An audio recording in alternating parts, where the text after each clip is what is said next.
All right, welcome to the budget session number 3. It is Wednesday, November 12th, 2025. We are going to get started this evening with community organizations, outreach in MRTSA. So we will start with outreach. This is budget page 55, budget binder page 109.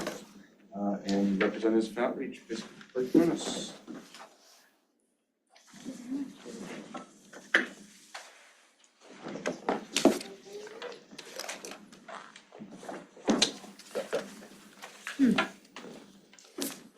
Hi, everybody. Hi. Hi. Thank you so much for having us here this evening. I just wanted to do a quick introduction. My name is Haley Keene. I'm the incoming treasurer for Outreach. I've served on the board, bless you. I've served on the board for about a year, a little over a year, and started my run as treasurer in July of this year. I'd like to introduce Steve McLean, which I know many of you have met, but if you'd like to go ahead and give yourself a little introduction. He is the legend. He needs to know you're not Mission there. legend.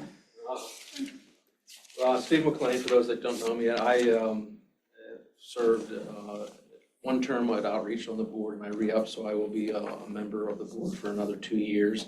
Last year, I was the treasurer, and so Haley took over my spot, or stepped in, and so we're doing a transition and working together in terms of getting that continuity of finance in mind.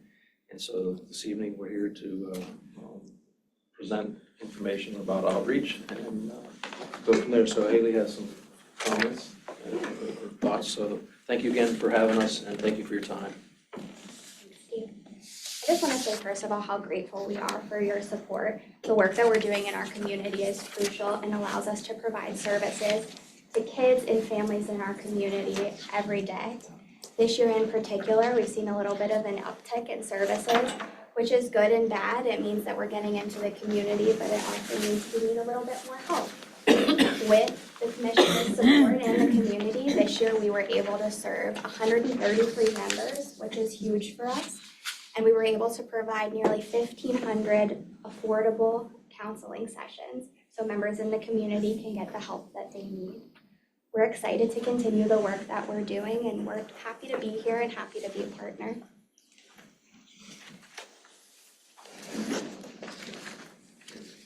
Yeah, so there was this was a little different, I think, in years gone by, where there was a more formal application. And so some of the information that's in that application, we would usually share with you at this meeting. To be quite honest with you, so if everybody had an opportunity to review the information in the application, It's on page 115 of your binders. And so, as Haley said, the focus of the community that we serve here in Mount Lebanon with those sessions is incredible. Just as a reminder, that the first session, those are free sessions that we provide to Mount Lebanon residents. And so, as we said, there's a need for this, and one of the things that Outreach has done is expand their services into other communities as well. Noting that Mount Lebanon has been I think, the example for which Bethel Park was able to understand how the value, and so we're in that municipality as well, in that school district, and moving into other areas as well. So the hope for us is that Mount Lebanon funds for their community, and it really is this hometown feeling and this wonderful asset to the community. Again, we thank you and appreciate the support, but we do want to make the outreach a much broader reach, so we do have other communities and move in that direction. So are there any questions that for Haley or for me that you might want to hone in on, or just get a deeper understanding? Well, what kind of year has it been? I mean, Mary Burke's leaving, it's. Well, I'd be remiss without, so we, look back at Mary Burke's, I think we should probably, recognize that she did a very good job in pulling together that, building outreach and getting some, if I look at the gala event, that has really expanded in the last few years as a fundraising tool for us, and within the grant writing, and as Mary did a good job of building that in the community. So we're in transition with from that perspective, similar to Haley and I, we're in transition. So there's some handoff and we'll stub our toes a little bit, but we think, one thing for sure is that the attention that we're paying to the clients has not changed. That's not being diminished or deteriorated. So, we're again looking at those opportunities for us to continue to fundraise and look at other avenues for that. And one of the things that we think that we want to do is try to find some fundraising that can help us, which is unrestricted, and that, or if it is unrestricted, that it could help us on the administrative side, because for us to expand and grow, we have to build a little stronger administrative team. So it's hard to attract dollars, which doesn't seem towards the mission, which would be to help see clients. So that's one of the challenges, Steve, that we'll have going forward is to make sure that we can build an infrastructure that can get us to a $1 million budget instead of the 580. So there's some, if you would say, housekeeping things we want to try to accomplish, but we don't want to lose our focus on the client-centric focus. So When I was on the board, adding someone who had HR background, because there's just a certain amount of those issues, if you have counselors and those human relations issues, that adds to the challenge. Well, one of the things that right before Mary left is that she focused in on the clients that have insurance and how we can improve our insurance capture on that. And so I don't know if you want to speak a little bit about that, because we think we have a third party. So if you want to speak a little bit about how that insurance program, or that looks like to us as from years gone by to what it might become for us. Sure. So in the past, there have been maybe one or two insurance providers that we have worked with, but we recognize the need to be credentialed with additional providers so that if there are individuals who are outside of Mount Lebanon or anywhere else in the surrounding community, they can come and see us for help. We work with a third-party billing company to go ahead and get our counselors credentialed. So we've successfully added, I believe, 2 more providers just in the last couple of weeks. And they continue to work to get the rest of our counselors paneled so that we can continue to serve insurance clients. That additional revenue stream, although a little bit small to start out, we've already seen a great difference for us, so.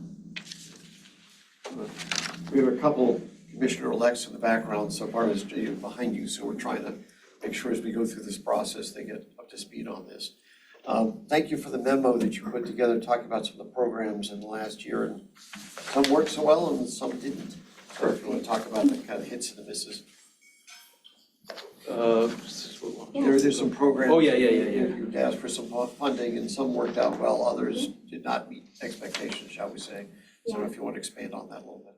One of the programs that we had a hard time getting off the ground this year, which was really crucial to us and something that was a passion project for a lot of our staff, was the Body Project. So growing up as a young woman, you see so many different people.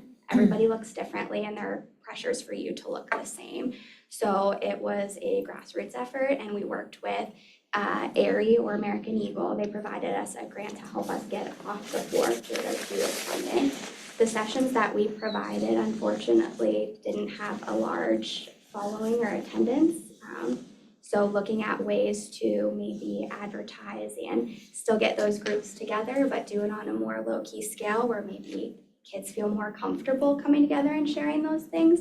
The tough part about what we do is there's still a stigma around mental health. It doesn't matter the age, it doesn't matter as the years go on how more widely accepted it becomes. There's still a stigma, and asking for help sometimes can still be a challenge.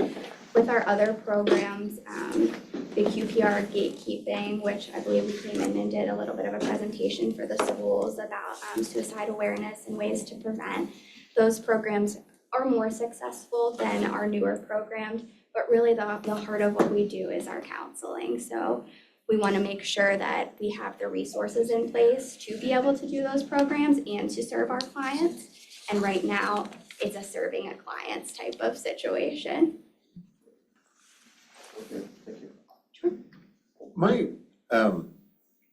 This is a topic that has come close to my heart. It's not so much the service you provide, which I think is absolutely phenomenal.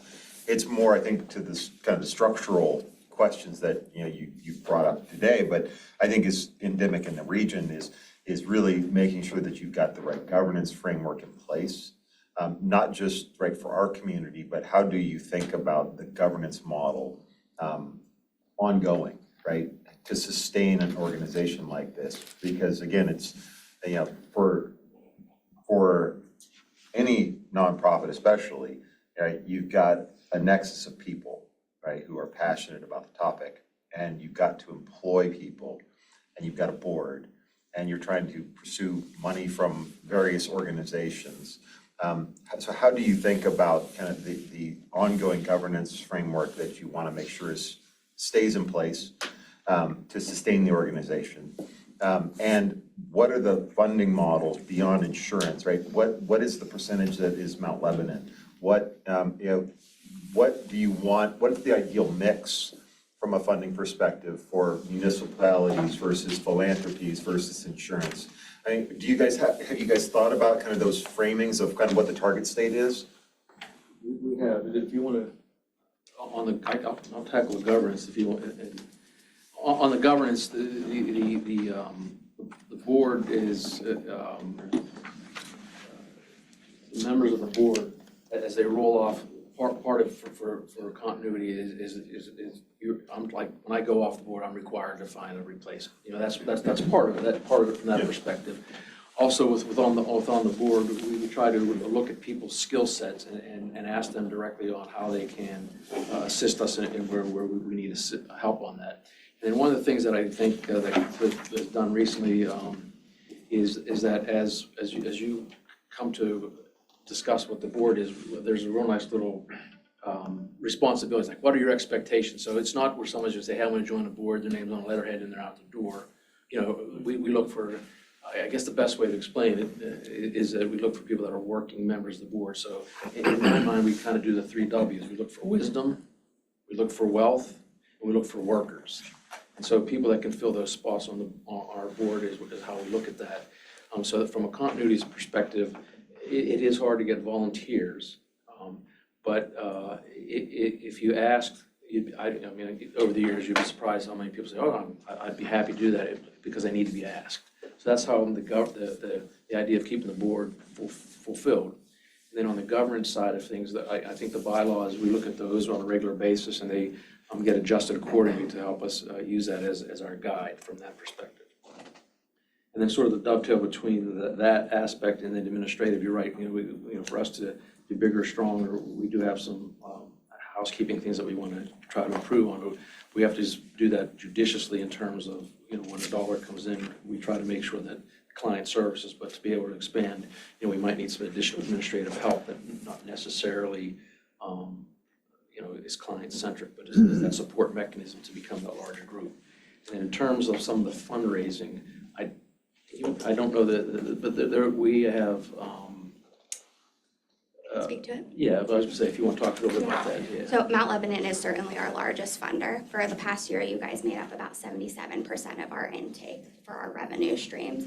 Obviously, it's not sustainable to rely on one source of funding. Diversification of revenue is what we need to do, and it's what we're actively working on. We've started with the insurance billings. Grant funding also, you can't stick all your eggs in that basket, right? We can't be purely grant funded. So ways that we're working to get into the community, build that revenue, and help others. We're getting into other municipalities. So as Steve mentioned, Bethel Park, that's a fairly new one for us. We're there in the municipality as well as in their school district. And Chartiers Houston, we have a presence there as well. So expanding into those schools and being on the ground with those kiddos is a big focus for us. And then there is a metric that talks about sustainability on your funding coming from unrestricted funds. And I can't recall if the goal is to be like 45% would be unrestricted. I can't remember what it was. But, our funding that we get unrestricted, meaning right from donations, is south of 15%. So it is a hurdle for us. That's correct. And then the other source that we get unrestricted funds on is the gala fundraising event, and that one is similar to, we can't necessarily rely on that as the only one type of event. So it is a challenge. It is because there are multiple mental health associations, groups, nonprofits in Allegheny County that are vying for similar for similar funding. And so, and we're aware of that, and some of it overlaps nicely where we get some support from other nonprofits that are, 5 times our size. It says, this is great, we can grant you $5,000 to hire what's the building service, like, some of that stuff can be done that way. You have an endowment fund? Through the Mount Lebanon Endowment, yes, there is one that is earmarked for outreach, and I think that number's close to 300,000. Okay. Yeah. But that endowment fund, that rests outside the organization, Meaning, meaning that it's the Mount Lebanon Community Endowment for the benefit of outreach. okay, Yeah, so so who determines when it's used? Not outreach? well, the outreach does, that's correct, yeah. Okay. But it's not, it's not reflected. shown on yeah, it's your not books. reflected in Okay. our ads. I yeah, understand so now. we don't, yeah. so I'm it's just not- a little confused, like, yeah, who gets Yeah. to do that? yeah. Nice job, right?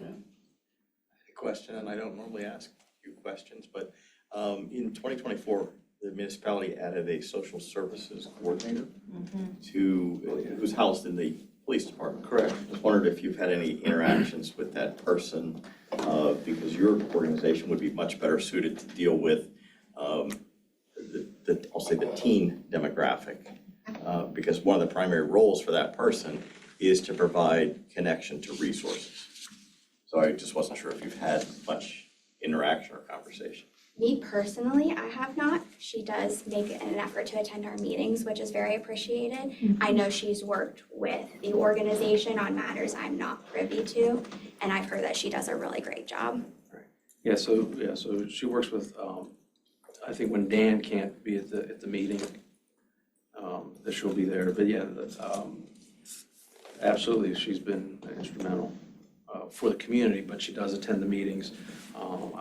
I'm with Haley, like I see her at the meetings, but I don't know exactly what interface she does with the counseling or how she interfaces after there's a handoff, if it's a warm handoff to her organization on, but it definitely has been noted.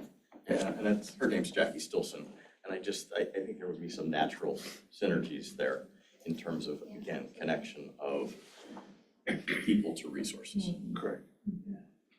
And she's offered, because she's licensed and she has some credentialing, and she's offered to help in that perspective on us to improve how we get our current counselor's license and credentials. So I do remember mentioning that she has opportunities to help us with that as well. Oh, yeah. Some history, looking at Andrew and Terry. Last year, the funding was what, 105,000 plus money for, 120. it was 120. Correct. Because I remember it was 2 service levels. No, it was 120. 120, Correct. with nothing extra, it was just strictly that. That's correct. Okay. We had carryover as well from prior years. I thought it was the carryover. Correct. No question, just want to say, I appreciate the incredible work that Outreach does. It's such a need for the community, and the amount of time and effort that's donated to it is well worth it. And I know that we're all feel very proud to get to contribute, so thank you all for what you do. Thank you. Great. Steve is my favorite ex-commissioner. Oh, is it good or bad? All right. Yeah, I don't No, know, that's good. we're not sure now. Appreciate it, thanks. Thank you. Thank you all. All right, next up is Medical Rescue Team South. This is budget page 72, budget binder page 229.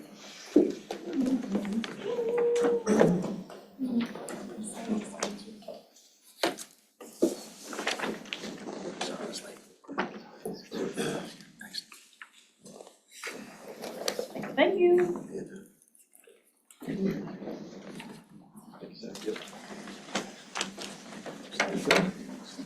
Yeah, I see.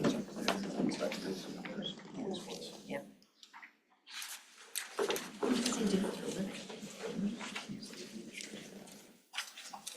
Good evening, everyone. Thank you very much to allow me to speak. For those of you that don't know me, my name is Doug DeForest. I'm the Executive Director at Medical Rescue Team South. I have been in this position for 1 year and 8 months now, so this is my second trip to the table. Feels more like 5. But, I have. She's saying that in the kindest way possible. Right, I am. that's fair. No, That's for fair. him, not for me, I'm That's delighted to completely have it. fair. And a little bit about my background, for those of you who don't know, I've been in EMS since 1995.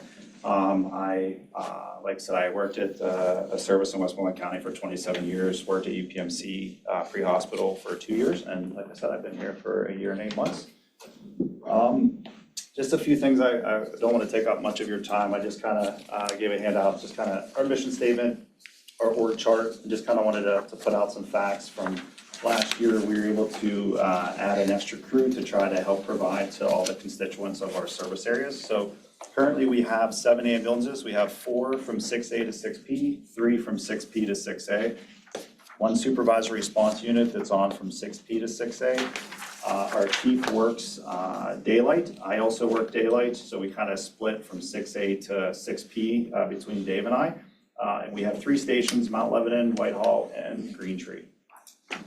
Couple statistics of just our response areas in general. Obviously, we're, not just in Mount Lebanon and other communities, but we cover about 14 square mile, 75,000 residents, and about 25,000 residents increase during the daylight hours, Monday through Friday. We have 6 police departments, 6 fire departments, 2 career departments, 27 schools, 1 critical access hospital, county police headquarters, and multiple community swimming pools. Call volume. Our total call volume for 2022 was 10,278, 23 was 10,633, 24 was 10,785, and as of the end of September of this year, we're at 8,221. Our calls in Mount Lebanon, 22 was 4,558, 23 was 4,774, 24 was 4,666. And currently, as of the end of September, was 3,528. So there's a little bit of a decrease from 23 to 24. On the next is our budgets. So in 2024, our budget was a little over 5 million. 25 was 5.6, and then 26 is our proposed budget is 6 million. So it's about a 6% increase from last year until this year. In 25, our revenue, 461,000 was in subscription revenue. 1.2 million was in our community assessment, and then, or the general community assessment, excuse me, and then 609,000 was the capital community assessment. I just want to kind of give a breakdown of what our funding stream is. 60% is third-party billing, 30% is the community assessment, 8% is our subscriptions, and 1% is grants, and 1% of other. And the other is more of like standbys for football games and so forth for the schools. For 2026, capital expenditures, some of these items, obviously we had to replace. So for licensure and end of life, unfortunately, when I arrived, there were a lot of equipment that was at end of life, unfortunately. So like our stair chairs, our cardiac monitors, and some of the ambulances were essentially, I think it's more than nickel and diamond for maintenance, just due to the fact of the years of the ambulance. But for 2026, we're looking at our stair chairs. It's an annual payment of $10,128, and that's a 0% loan. Our cardiac monitors is $72,919, again, a 0% loan. We just had delivery of those. We're hoping within the next month or two. Cardiac monitors that we bought from Zoll Medical, they are coming out with a new Zoll Xenix monitor. The FDA did clear it last month, so hopefully we get an automatic upgrade due to the purchase of those. So hopefully in the next couple of months, we'll have the newest monitor on the market. Also new house bags, unfortunately, they're at end of life, and unfortunately, some of them are kind of in deplorable condition. So we're looking at around $12,000 to replace all the new house bags and all the ambulances. Our debt service payment, we have a new and old revenue note. So back in 21, they had a revenue note that purchased 3 ambulances and then a bunch of repairs to the station and so forth. So we had to, unfortunately, be a little bit creative with the new revenue note that we did, due to the fact of the 4 ambulances that we have are, They've been remounted twice and pretty much are at end of life now. So we were able to be creative of the way we staggered our loan. So we ordered 2 new ambulances this year. They will be delivered. Hopefully the first one will come offline around July. It's a little ahead of schedule. And then the second one will come off in August. And then in 2026, we'll order the second 2. That then again, it's like an 18-month lead time for those 2 ambulances. That also the revenue note also included our stretchers and the power loads in the ambulance, again, are end of life. The nitrous oxide units, we're only looking for about $1,400. We had the fire grant that we got this year to get the first 4 units, and then the fire grant we applied for next year to get the other 4, and there's like a $1,400 extra that we'll have to pay for that. And our premise behind that is due to the opiate crisis, our medical director's taken a stance of using nitrous oxide and Toradol rather than giving fentanyl and ketamine if we have to. So we're hoping to, for the people that are already in recovery that are on, some type of methadone or Subutex or Suboxone that have a fracture or severe pain, that we're not giving them an opiate. So we're gonna move towards nitrous, and that's pretty much the standard that the Department of Health is moving towards for us as an EMS. Actually, in 2026, the new protocol comes out, and if there's no paramedic available, the EMTs will actually be able to give nitrous for pain to patients. So I think that's a good thing. And last, for expenditures are our traction splints. They're actually 31 years old. So we've done our very best to keep them in good condition, but to replace all the traction splints and the ambulances are $2,080. On the next page, I have just the community funding. So for those of you that aren't familiar, the funding model is based off of a calculation. And right now, Mount Lebanon is it's all based off of our call volume. And again, with their little bit of a decrease last year in 2023, they take 3 years and then take an average. So right now, Mount Lebanon, our call volume is 45.38% as Mount Lebanon, 22.80 is Whitehall, Castle Shannon is 11.24, Dormont is 11.02, Green Tree is 7.1, and Baldwin Township is 2.4. So Mertz's ask from the municipality is actually a little bit of a decrease from last year. I was able to hold the assessment the same, even though our expenses went up 6%. Through the study and a little bit prior to the study, that I'm very grateful of the working relationship that we had through the study with Mertz and Mount Lebanon went well, but we obviously changed our billing company, and I truly believe that I think that the billing company will do better than the company that we had, which allowed to cover that 6% increase and not have to raise any of the community assessments from any of the communities. But the totals changed a little bit from last year due to that calculation. So your percentage went down a tad bit just due to the fact that the call volume dropped a little bit. So the ask is actually $6,778 less than it was last year. And to the study, again, we're very obviously grateful for the commitment that Mount Lebanon has given MRTSA. We have put together a committee, and Ms. Swagger-Wilson is on the committee that we're gonna essentially go through kind of like a checklist of what the findings were and how we're able to move forward to what I would say is a corrective action plan. Some of the stuff I was very grateful to essentially kind of do through the process. When I was able to speak to Fitch and Associates, we kind of were putting things in motion prior to getting the results per se. I just again want to thanks for the commitment that all of you have in MRTSA. And any questions? We have a different number on our spreadsheet, Andrew. Is that just the number I'm seeing here? That number was just given to us tonight. Yeah, sorry. We finalized, so it was essentially last year's Yeah. number, yeah. And what happened was when we did the calculation, it dropped it just because of the call volume. Because the assessment stayed the same off the top.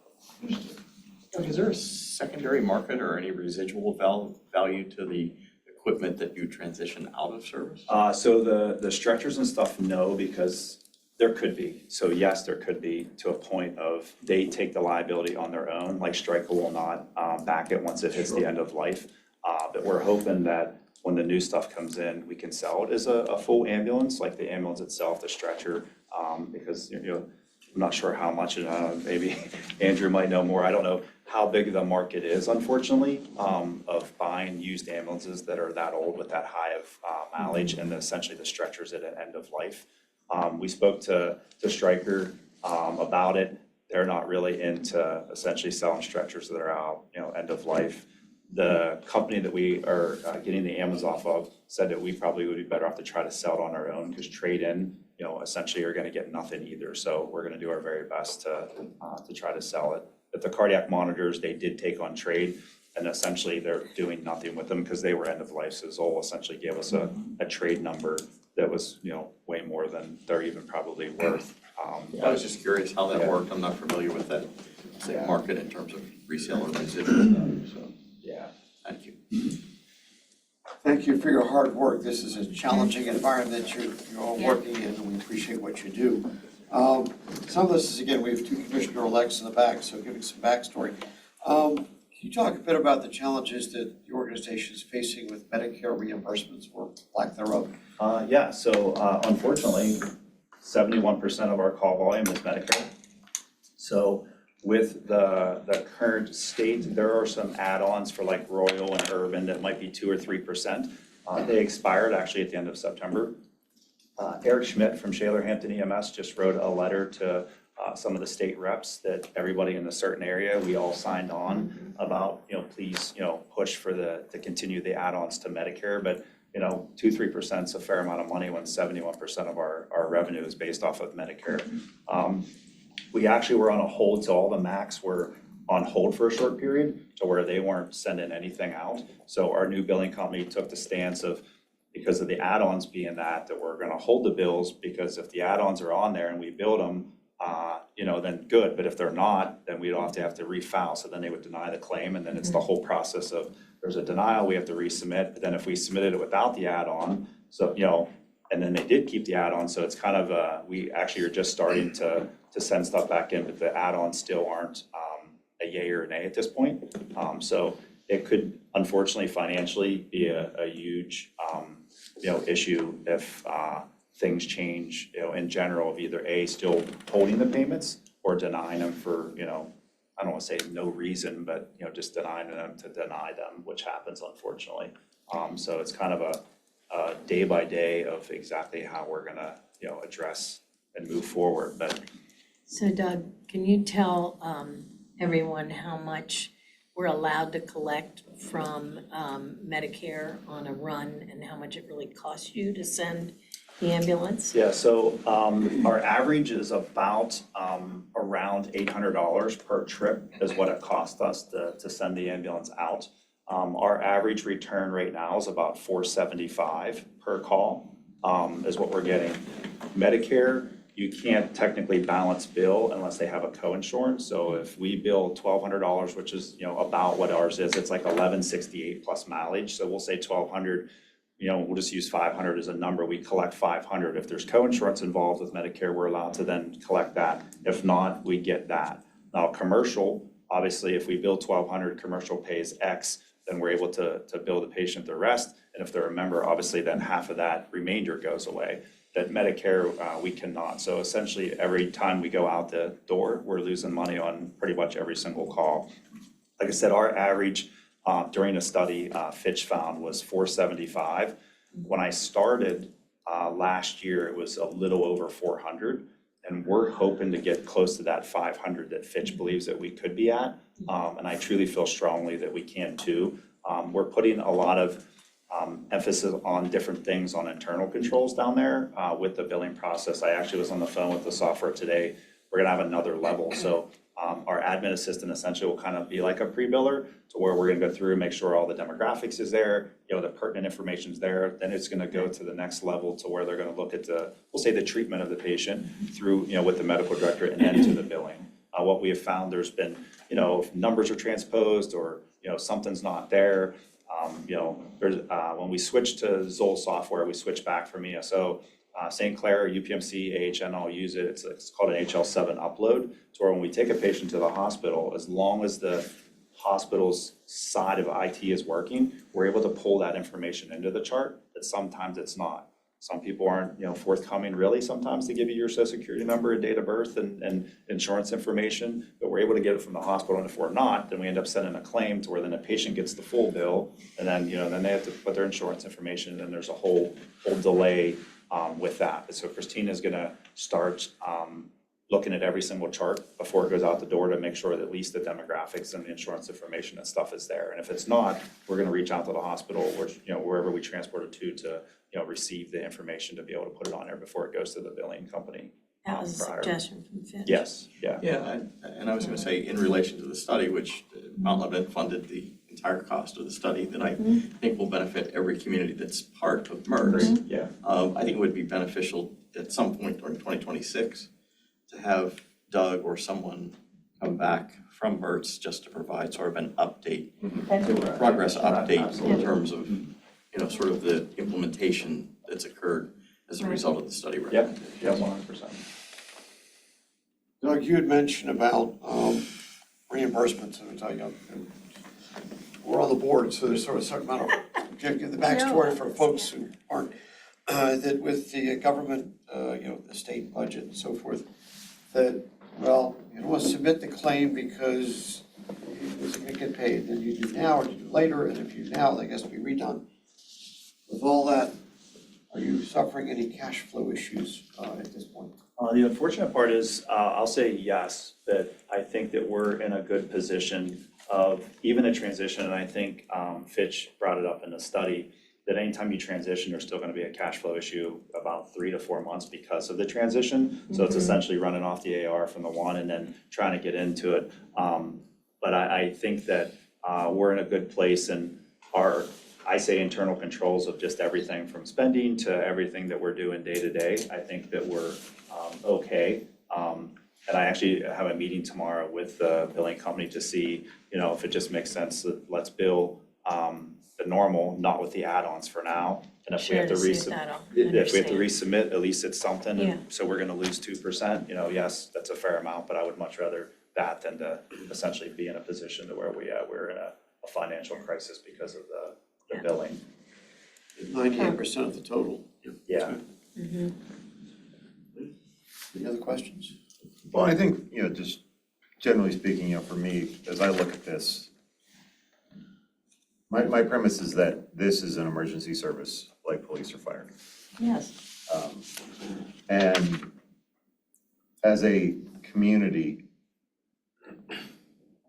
I want to make sure it is funded to a level that is healthy and robust, and you're not worried about a financial crisis. So for me, ultimately, the question is, not only do you have a sustainable budget and funding this year, but do you have a clear path for the next 10? That you understand what the capital commitments are, because again, honestly, and getting training on the nitrous oxide was great. I'm looking forward to the opportunity to give to somebody. A little too excited about it. Yeah. Tonight's young. There are apparently controls that I can't use it. I'm disappointed. But again, as I look at this as a paying member, to a certain extent, the capital costs, I would assume, are baked into, right, the long-term carry costs of this operation. Yes. Right? I want to know that there is sufficient capacity within your operation to carry all of those costs and continue to grow and develop the operation. And how do we make sure that, right, that is being properly funded long-term? Again, each year a budget will come and go, right?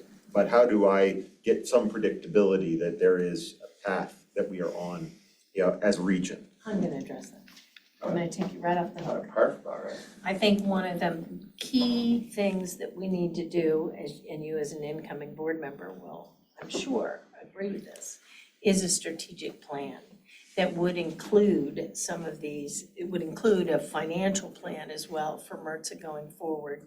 Because Doug inherited an operation where there were a number of things that had not been perhaps kept track of in a way that was easily understood, or things had not been kept up perhaps the way they could have been. I mean, I don't want to double guess people that were there before, but I think we're on our way right now to cleaning up the mess to the point where it's almost cleaned up, and now the next step is a plan going forward that is not just 10 years down the line of what we look like, but 5 years, 3 years, 2 years, that kind of thing. Because it's really key. This is an emergency service, and it's also a really expensive one, which, again, emergency services are. So we really have to figure out what we're gonna need to do every year to keep it going. Right, well, but to that I point, think the revenue stream, we have to, no Right. different than,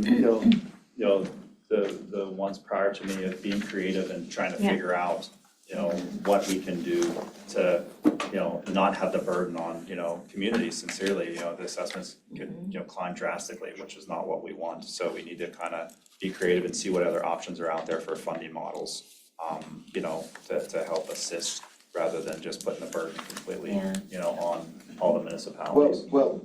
but the reality is that the community is the backstop. Yes, it is. But better there Oh, yeah. than on the people who Right. are afraid to call an ambulance.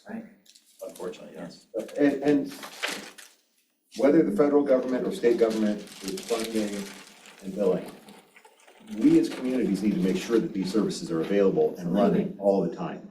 And how do we make sure that that is happening?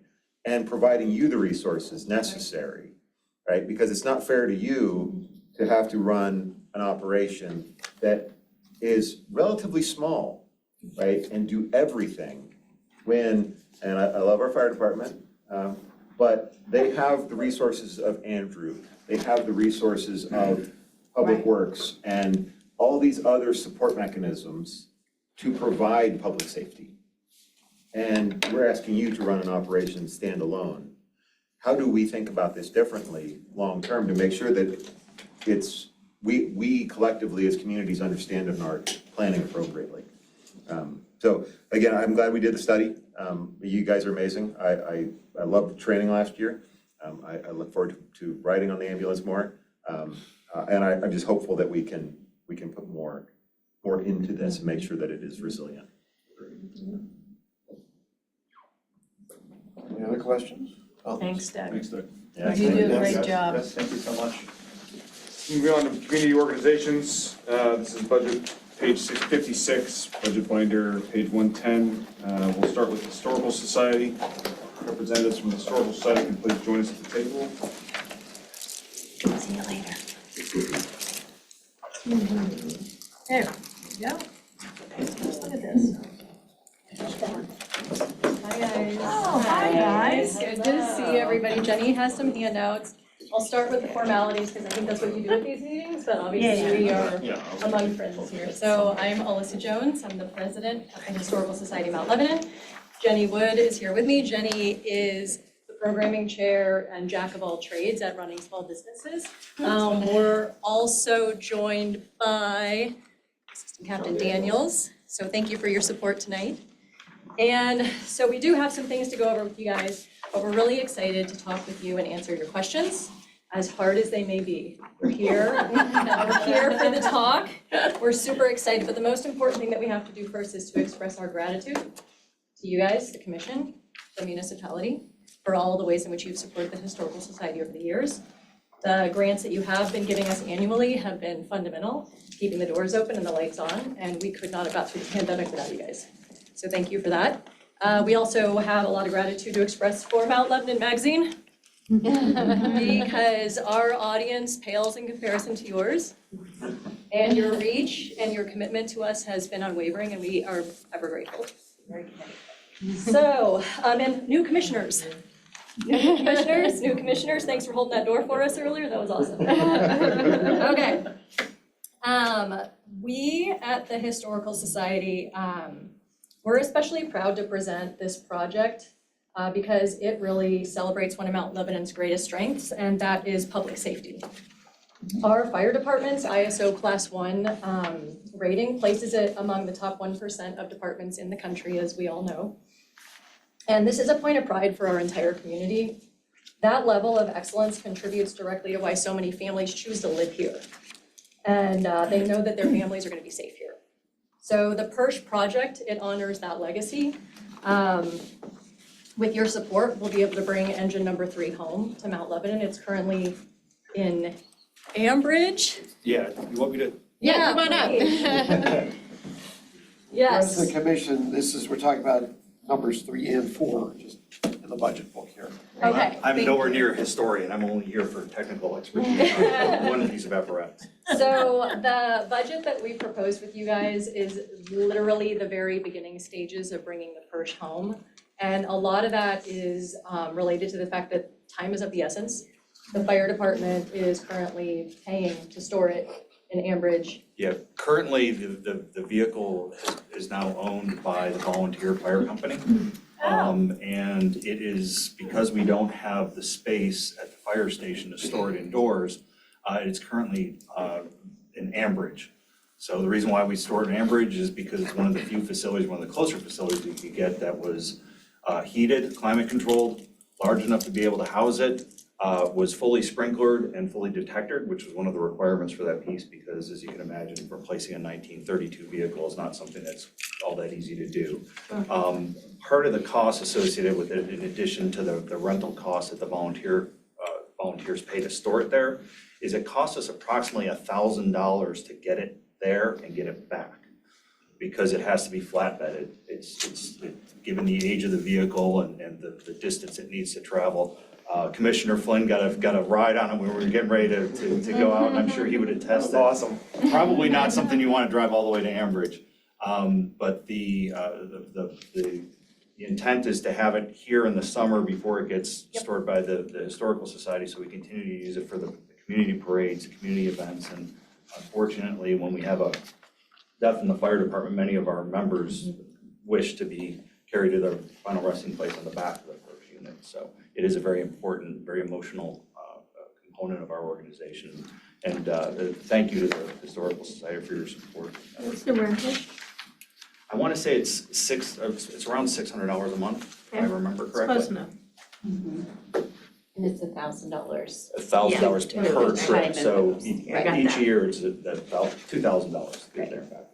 And as you pointed out, the key features for proper storage are essentially the line items that we've requested with our grant proposal. It is literally just being able to get it in, have it properly stored, it's safely keeping, obviously, we are your attic.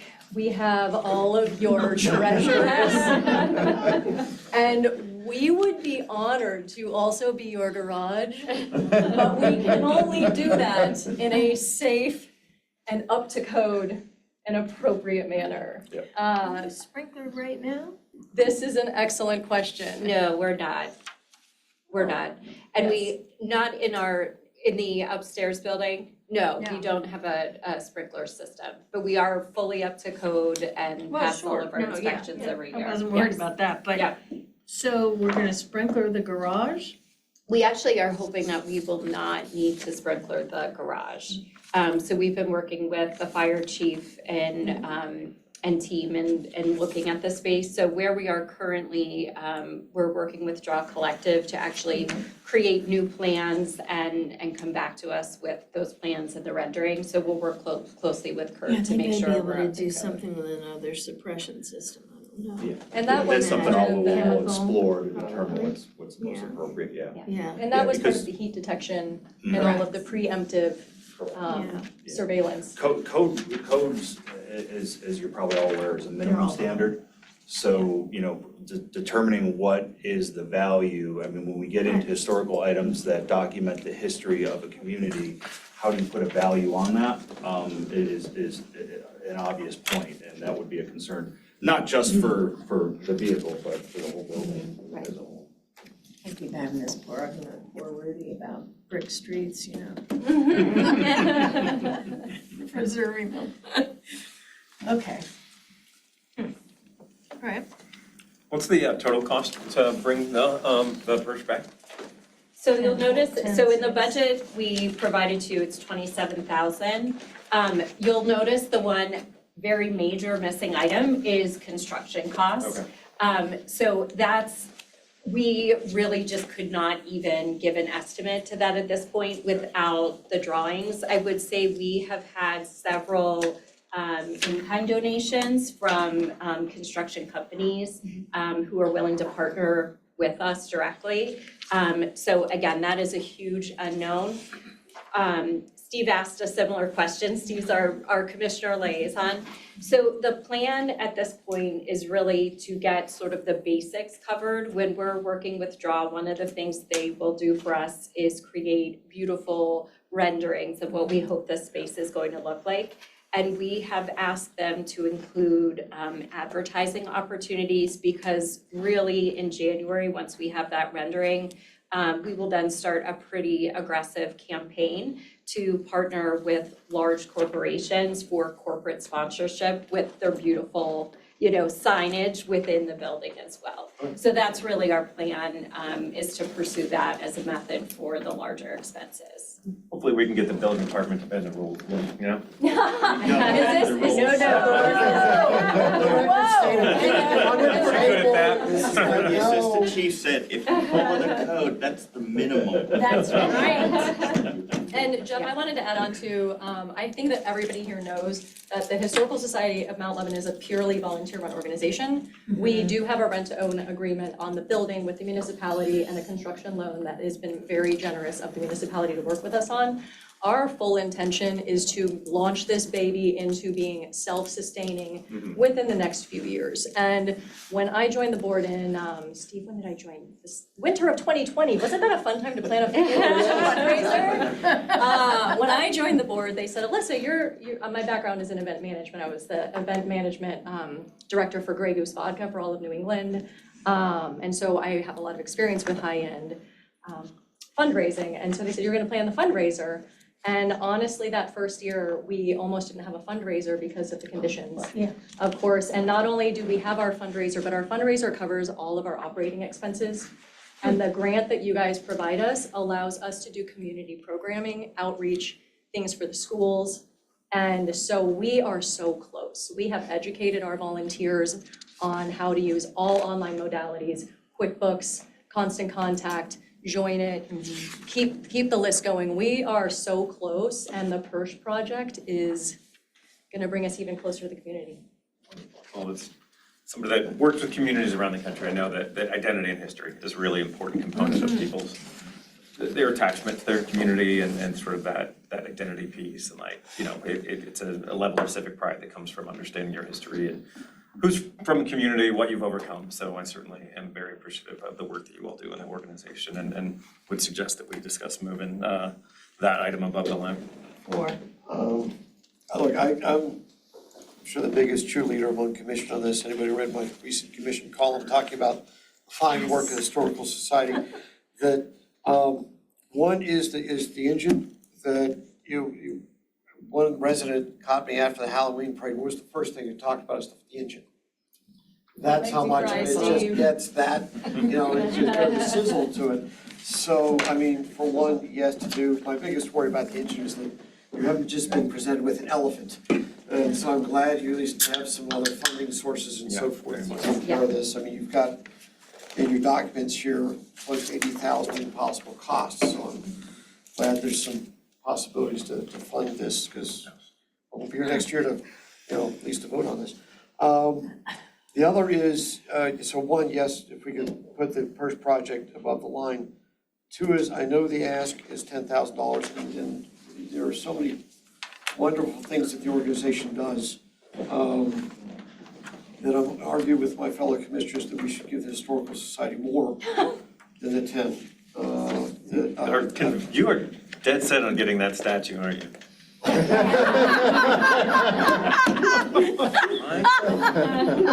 No, you know what? I feel like Steve deserves a ride in the PERSH. Yes, exactly. To his final rest, it's not the way. Make sure you can sit up, Steve. But if you really want to do it like us, you have to dress up like a Dalmatian. Yes, right, exactly. We go I now all in. support this. I just don't want to be like Weekend at Bernie's, that you're just propping me. Yeah, well, there you go. But I would propose that, obviously, one, the perch above the line, and two, for the Historical Society, 15,000 rather than 10. So I realized that's something we have to talk about later, but I'm just throwing that out for future Are you discussion. trying to make us work on Thursday? Yeah, that's what I was thinking. It's done tonight. Yeah, it's gonna be your final ride. Yeah, I keep this up, it will be, commission's All gonna. right, so it's 15,004, and you, for number 4, and you want to move above the line. 15 for 3 and the full amount for number 4, which Oh. is 10,600. Oh, well, got that, Keith? I'm asking for the whole enchilada, and then something. Andrew's keeping score, but I made a note. Okay. Okay, got it. That's my ask. I'm biased, so I have to, if anybody else has. Yeah, hard anybody questions, any questions on on the operating side? I think we've covered the PERS and. Okay. You guys Wonderful. Have been such great friends of the society. We appreciate you, and Jenny and I have been working super hard, and we feel so much gratitude from the community. And we feel like this is a project that is, like I said, just gonna bring us closer and allow us to serve in a more efficient way. So thank you guys for everything. I hope you really know that I would give you guys all a hug, but that would be wildly inappropriate in this setting. That's with the Grey Goose vodka, that was. No, I like that, I'm sorry. Yeah, I do sponsor the, I do sponsor the bar at the party at the History Center, so for those of you that haven't become been a yet. member, join us. Yes, We if have you a get lot of fun. waitlisted, you know somebody that might be looking for it. Ooh. Okay, guys, thank you for your time. Thank you. Next, we'll have the partnership. Please join us at the table. There we are, partnership. Hey, neighbor. Hello. Well, we're probably all neighbors, right? Uh-huh. The joys. Well, good evening. For those of you who don't know me, I'm Kate Irvin. I'm the part-time executive director of the Mount Lebanon Partnership. I'm supported here today by our board president, Doreen. And I'm generally supported by our 20-member volunteer working board, which I'm very thankful for because I am very much a part-time executive director and none of what we do would get done if it weren't for all of the folks that kind of put in quite a few hours. I also want to really thank the Mount Lebanon municipality for your partnership. Not just the grant funds that you provide us, but the ongoing collaboration that we've had with you for years has been immeasurable. We wouldn't really be able to do the kind of work that we're able to do if it hadn't been for the partnership. And in particular, we have a wonderful working relationship with Eric, who I couldn't make it here tonight, but He's online. Oh, is he? Wonderful. Yes, He's been an amazing supporter for us, and a great kind of path through collaboration with municipality. In Mount Lebanon Magazine and the support that we've received from Laura and her team in helping us to spread the word and promote the good work that our Uptown Business District is providing for our community. So for those of you who maybe don't know a lot about us, we are a nonprofit organization. We strive to make Uptown Mount Lebanon's community serving district a best-in-class regional destination. And we do that through a variety of means. But we also know how important that is to the community. In the Ascend Lebo survey that was conducted through the municipality, strengthening local business districts was one of the top 3 priorities identified.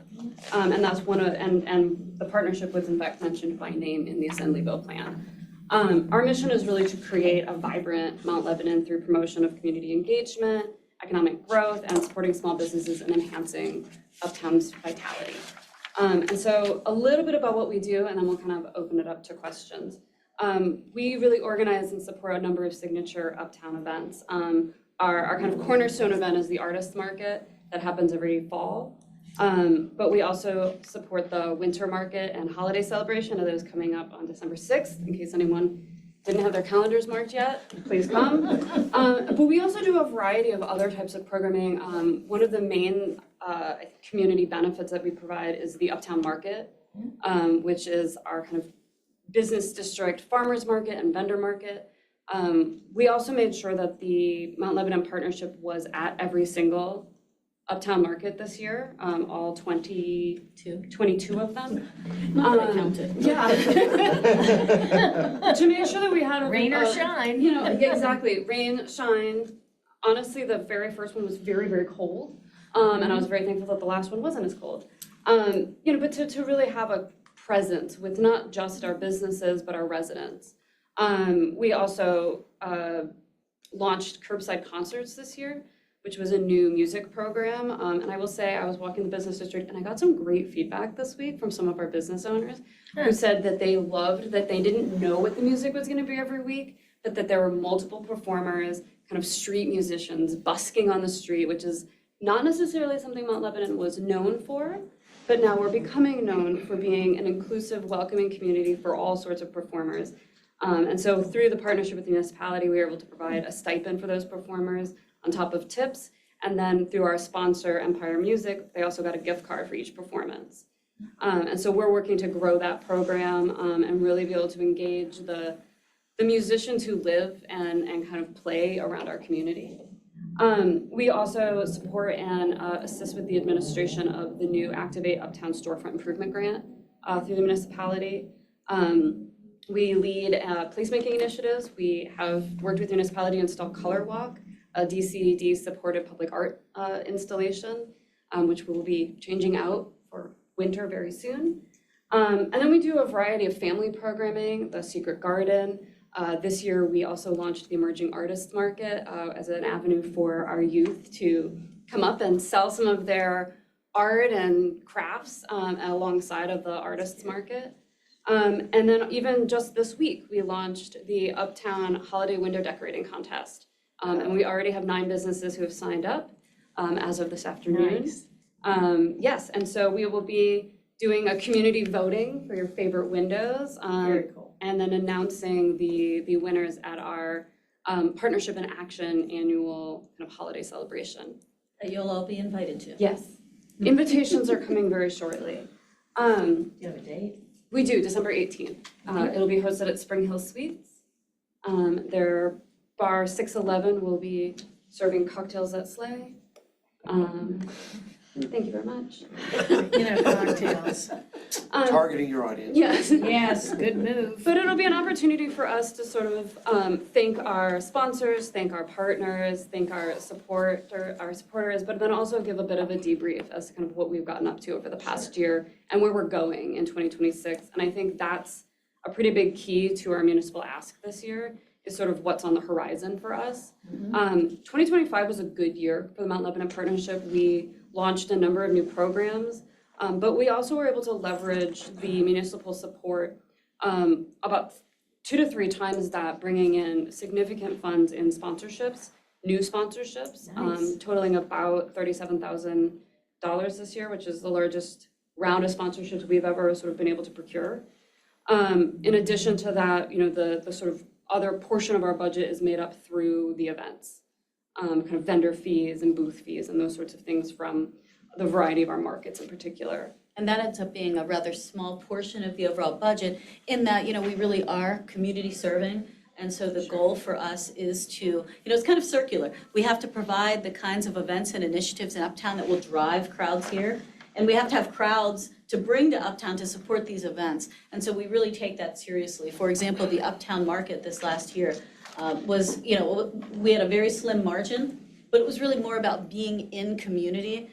And again, having that partnership representation every week and making sure that we were there to answer questions and to chat about other things happening in the municipality, to direct people to the municipality when it made sense to do that. And to be able to provide that kind of support and assistance one-on-one, and also to be there for the business community.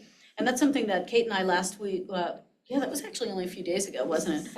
Saturday, yeah, feels like forever ago, but we walked, as we've tried to do when we have events, we walked the business district, talk to business owners or managers or those who are on staff about some of the programming, make sure they know that they have, an additional resource, that we're there to support them, try to find out what they're interested in, what they think we can do to help, and then also promote some of the things, again, that we are doing, like this new holiday window celebration. And it was exciting to hear so many of them that were thrilled to know that Winter Market was happening again, that liked that there are reasons for people to come up.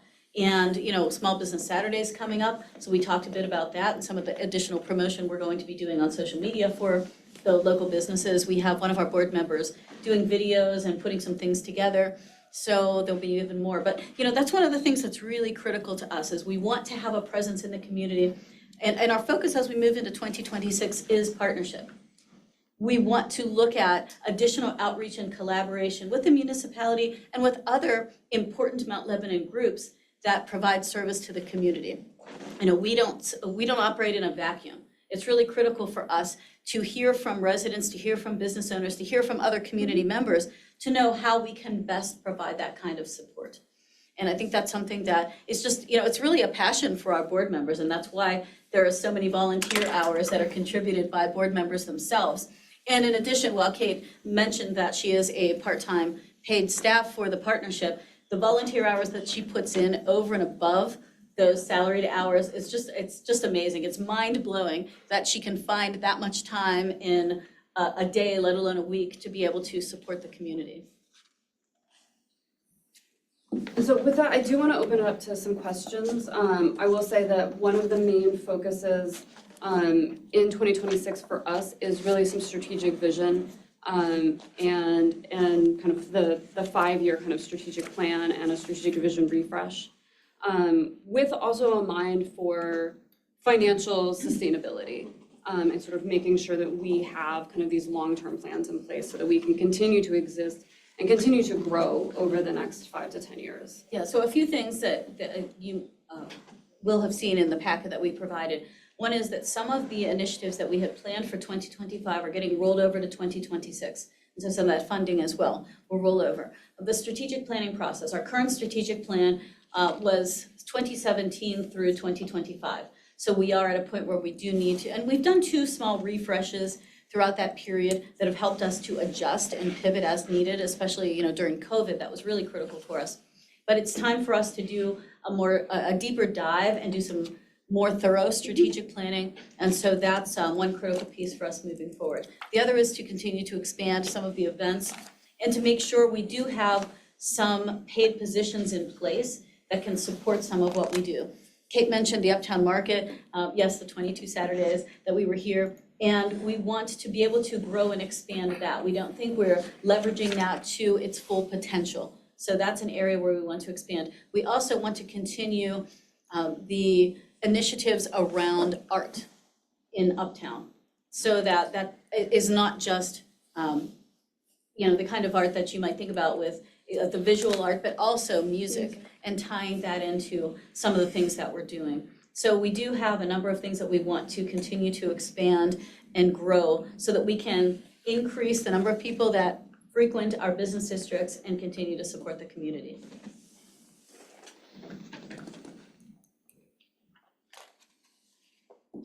So what questions do you have for us? Most of it's more a comment. I've noticed with the Saturday farmers market where it's that quite hand-holding with vendors and going, well, should I come back, should I not, should I be there every week, every other week? So that presence, I've noticed is very helpful. Yeah, and I'll say that for me, I attended regularly, but the partnership prior to this summer did not have that regular presence. And that was something that was really important as we started to transition leadership at the partnership, was having that actual presence and us as board members committing the kind of time necessary to make sure we understood the initiatives and that we could fine tune them as needed. And that was one thing that was really apparent was, yes, being there and having that presence, we were able to talk directly to the vendors. We were able to bring on some new vendors. We were able to support them differently than we have in the past. And so I think we've geared up for an even larger and more successful market next year. Oh, good. Yay. Keith or Andrew, I noticed that the request is for 35,000. I noticed in the budget it says the request is for 30. My recommendation is to fund 30. Okay. And that was last year's funding. Correct. All right. And historically, I have, I'll say, funded to the year prior's level and left the discretionary additional funding to the commission as it's. And I have a question. Sorry, it's money. Where is that cheering coming from? It's for you. I'm glad to hear that. Maybe Alyssa brought some of the Grey Goose in. I'm like, what the heck? They're celebrating the We funded the facade grant program for them, or gave money towards. Carryover funds, I don't think we've expended anything out of that $25,000. Not yet, no. Not yet, okay. And that was part of the reason that we also launched the Uptown window decorating contest was that it gave us an avenue and sort of a nice kind of opportunity to go in, meet with these business owners, and then sort of first say like, hey, this is happening right now. Also, have you thought about some Right. updates to your facade? Sure. Have you thought about a paint up? Those Right. types of things. Okay. So we were strategic with that. That was really the intention behind Holiday Windows was, yes, it's going to support Winter Market and it's going to beautify Uptown. Right. But it's also that entry point so that we can start to really work on Sure. that facade program. It makes sense. I just wanted to make sure, because I didn't see any requests for that, and I thought, well, if you spent money, then. The municipal manager granting a temporary stay to the window coverage requirements that we have in the zoning ordinance. I think that was smart of that municipal That manager to do. Yes. Yeah, Yes, it was. I mean, I get it. Yeah. Okay. I don't have any questions. I'm fairly familiar with the work you all do, but it's much appreciated. I know our commercial districts, I mean, that was my November article in the magazine is that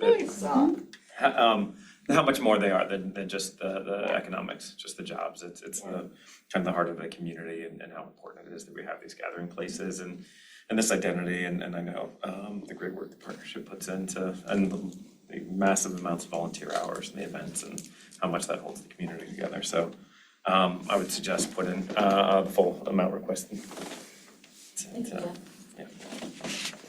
Andrew, you look like you had so He is much to primed. say. If Andrew doesn't say anything, I'd be shocked. Dun, dun, dun, dun, dun. Horse in the stables, baby. There's a horse in the stables.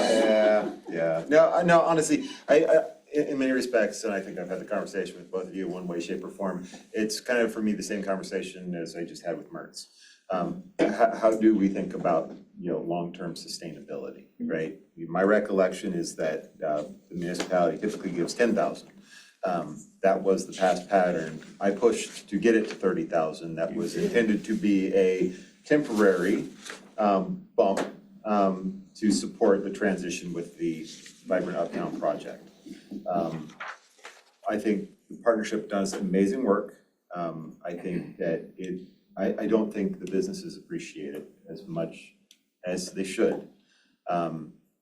But how do we recognize, right, that again, there's a fantastic part-time employee, but we need more capacity, and it shouldn't be municipal capacity that's provided. It should come from the community. How do we get on that path? Because $35,000 goes a long way for everybody, and the businesses are the ones benefiting. I have long complained that there is no business tax here. So there's no way for the municipality to directly benefit from investments in our business districts, except because we know they're valuable to the community. But there's no direct tie between investment in commercial districts and revenue generated for the community. So how do we balance that factor? And again, I think the partnership has done amazing work to bridge that long-term, but I think we need to think about how do we make it a more resilient organization that's standing on its own, long-term. Thank you for bringing that up because that is really important to us. And we have been having a number of discussions over just the last few months around governance and sustainability. And so we have started to implement some formalized processes for the board that will help to stand up the organization.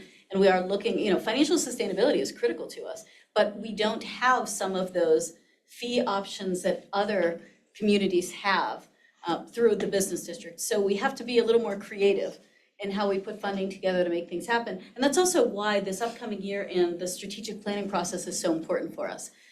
We really do need to make sure that we put a plan together that helps see us through at least the next half decade and gives us a good path toward that kind of sustainability. I just want to comment, make a political comment, having been involved in just the kind of thing that Kate is doing many, many years ago, and for many, many years.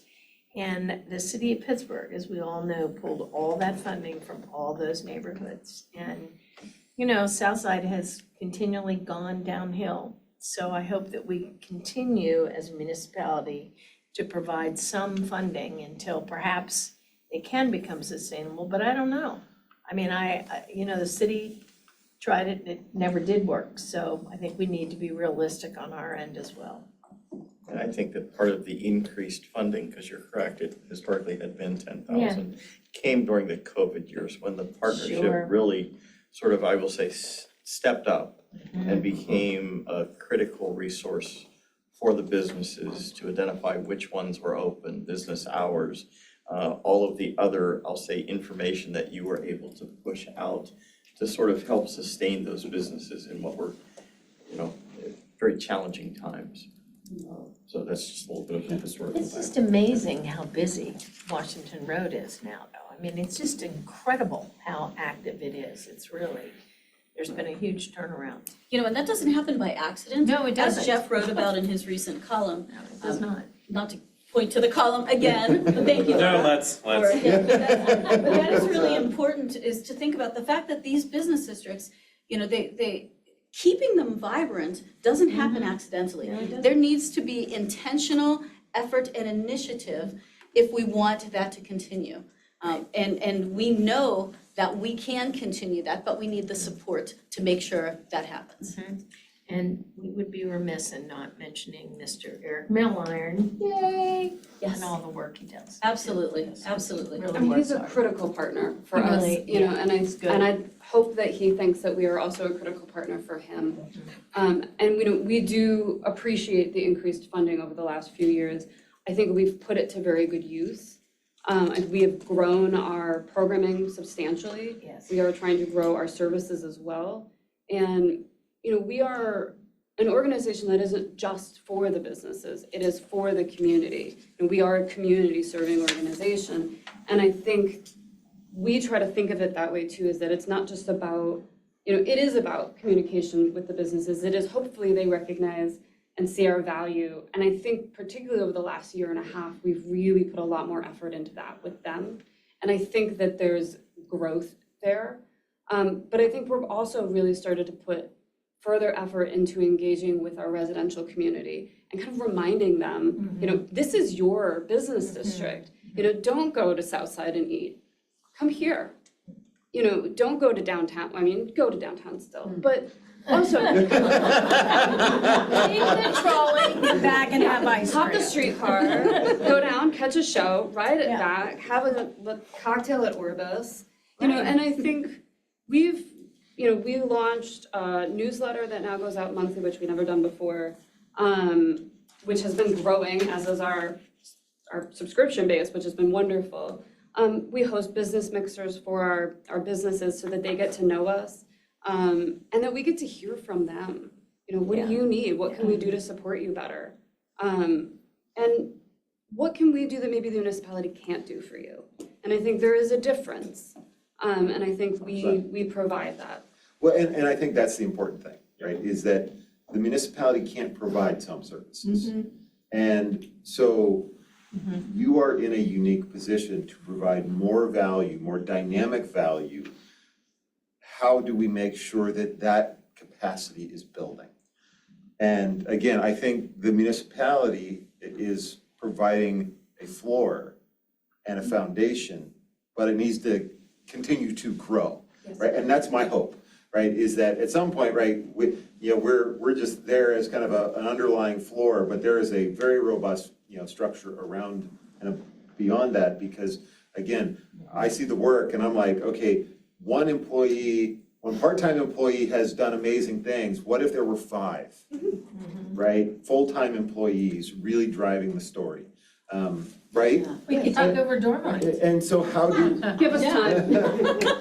I mean, we want to keep our cool cousin Yeah. thriving next door, but to your point, one of the things that we're currently working on is building a better relationship with Dormont so that their events kind of carry over to ours and ours carry over to That'd be them, and that terrific, our sure. 2 business districts can collaborate.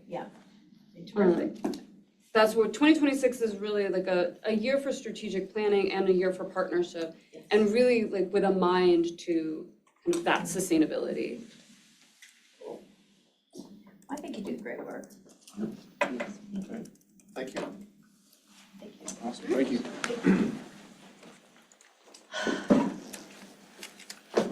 Si, you need a break, or are you ready to roll?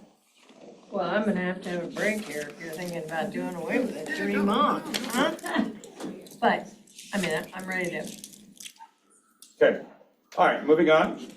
We are at the what did Commissioner Silverman call it, the horse trading aspect of the budget? I thought we were doing the capital before we do the horse trading. We already did that, We did capital last night. You had said, did last night.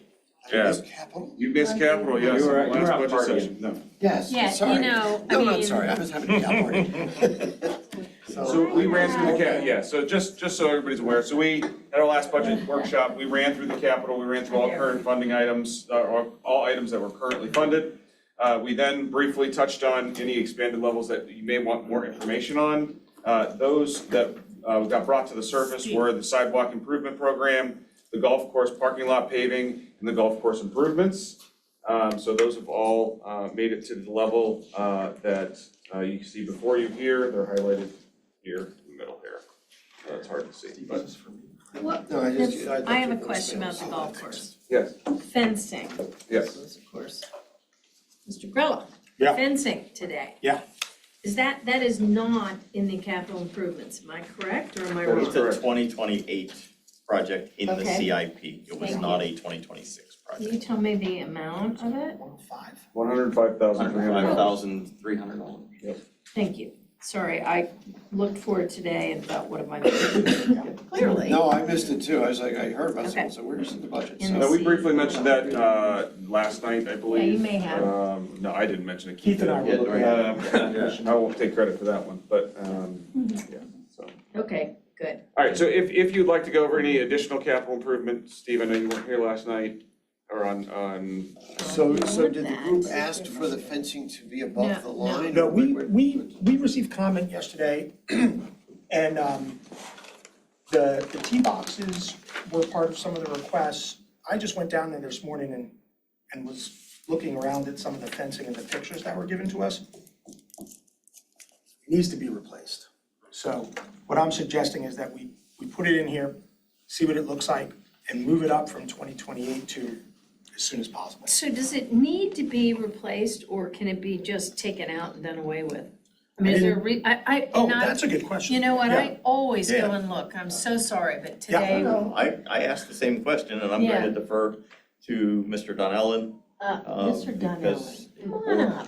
Well, and Colin's here too. Colin's here, Colin's here. What's the story? Are people gonna fall off into This- like the woods or? I mean, a cart could. This fencing is on the downslope of the folks that are on Thornwood. Attorney Pride. Oh, so they could go through the backyard of somebody in I Thornton. mean, it would take a lot of effort. It would take a lot of effort, yeah. But the fence itself is not, I don't know how playable that area is, but I'm sure people hit it there. Absolutely, and So- the fence does stop balls from going into the yards at times. And it stops people from chasing balls And- into the Right. woods, Or which in a- would slow everything down. And unfortunate, if a runaway cart happened, Yeah. the fence is there. Now, when a runaway cart Hasn't happened in happens. years. The other issue is that that's on the downslope, or I should say, that's upslope from the swale, the bioswale that we did a couple years ago. Yeah, And that's, if you put a cart in there, you're done, you're not going you're anywhere. toast. I think, depending on what the Yeah. commission decides here, we, being Colin, David, Rudy, and probably even Gateway, would take a look at, do we need to have the length of fence that's currently existing? That's another good question, because I Yeah. think there are some spots that are probably less, Right. we need it less than in some other areas, which are closer to. But there also will need to be some forestry work, tree trimming work to cut back some of that so that we don't end up in a situation where we've got a brand new fence installed and then we have a limb come down and Sure, damage a brand new. sure. So Yeah. what if we were to take out the fence, propose taking out the fence, and next year's budget, then do a little bit of further digging to determine what to do to put back? Right, I'm gonna defer to the people that have So the, take it out, wait. Yeah, and there's also, you could look at other options of different kinds of fence to put in. It doesn't have to be the same kind of fence. There are other things we could look at in the future for sure. Are there any, And the main purpose of that would be, I mean, the different type of fence, to hold the balls back? Hold the balls back, keep carts from going in, keep people from easily hopping up into the woods down there. Okay. Those darn people in the woods, I don't know, you know, really. Temporary fence as well, too, like the, Yeah. it may not be the prettiest thing in the world, but Yeah. temporary. that was the mesh. question I was asking, is Temporary something mesh. going, you know, the question like Commissioner Smart Wilson brought up, like maybe, I would say, I'll have balls bounce back, although I might kind of like that with mine, but my point is to say that should we leave the fence there until the replacements? Well, it's only just because Yeah. right now there's something to prevent a golf cart going through. If we take the fence out completely, don't have a There's replacement. spots there are, as Commissioner Grella saw this morning, there are spots where that fence is doing nothing. Okay, And I mean, it's a hazard in itself in some places. okay, that's the question. It's more hazardous. And you just can't keep being your there. golf cart from flying down the hill. It's not my car, just the golf balls. Yeah, I think, I mean, most of the residents there are pretty friendly. I can't imagine you've gotten a ton of complaints. They have long backyards, long and skinny backyards, and it's all downslope toward the house. So obviously, keeping people out of those backyards would be important, but I'm just worried about people going into that, the bioswale, which is pretty deep in some areas. Some areas it's very slight at the top, but as you get further down toward the creek, it's a pretty big drop if someone goes into that thing with a cart. They're not, yeah. So I think there are some areas that, put it this way, a temporary fence would be better than what's there, without a doubt. All right, so let's get back to capital. So is there anything else, Commissioner Silverman, I think you had an expectation with capital that was not fulfilled on Monday? Is that anything I else that we wanted to need to make discuss? sure everybody had a chance to weigh in. You mentioned department heads had things they wanted to say. They were happy with the way I handled it. Why did anybody question such? No, they can question it, but they thanked me profusely for taking care of it. Well, So, all right, so. and they were notified. Okay, Does perfect. anybody need Tootsie Rolls to throw at him? Okay. They threw other things at me. I have them, they were That's given why I to made me. a point of sitting this close, so at least you can't throw. Okay, so this evening's meeting, we're gonna briefly do it in 3 stages as we move forward to the finalization of this budget. So the first thing we're gonna do is we're gonna go over the 2025 carryovers. Those are things we discussed last night at the meeting. Right. For that 20 or 15 minutes we discussed. Then we would go over in more detail if you have any questions. You were provided the list last night. I further sent the electronic version this morning that you could have a chance to review, but we'll briefly touch on those as we move forward. Then we'll go over fund balance, and we'll discuss how that will possibly affect what you would like to fund in the commission amendments, and then we'll go through the commission amendments. Okay, so that kind of be the. Then we'll horse trade. That is the horse trading, yes, that's the horse trading time. So, Get so, ready. yeah, so the revenue carryovers we have for this year are slight. We do have a grant and contribution for the Parkview Bower Hill signal replacement that ties to a capital improvement that's below. We also have a active transportation plan grant that we will apply for next year and get the funds as we complete that project. In addition, we have some animal control funding that will come from other communities based on a carryover they have below. So briefly touching on the expenditures, I know this, for those in the audience, may be difficult to see, but I will go through it briefly. So we have some carryovers that are from prior budgets or prior initiatives that have happened within the municipality. I'll touch on those. So employee recognition, this is a carryover from a couple years ago in which we were emphasizing some employee recognition and making sure we have that available for the manager when needed.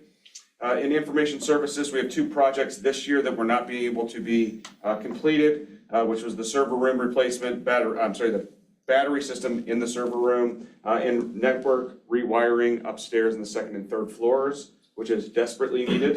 If you've ever called the public works director, you'd understand why. So those do need to be fixed. We have 7,500 carried over for communication promotion. This comes from the communication studies from a number of years back for Laura to use when needed. We did use some of these funds for promoting the This Is Home from the comprehensive plan, so we do use those funds as needed for communication promotions. We have the active transportation plan, the facade grant program, we've talked about those.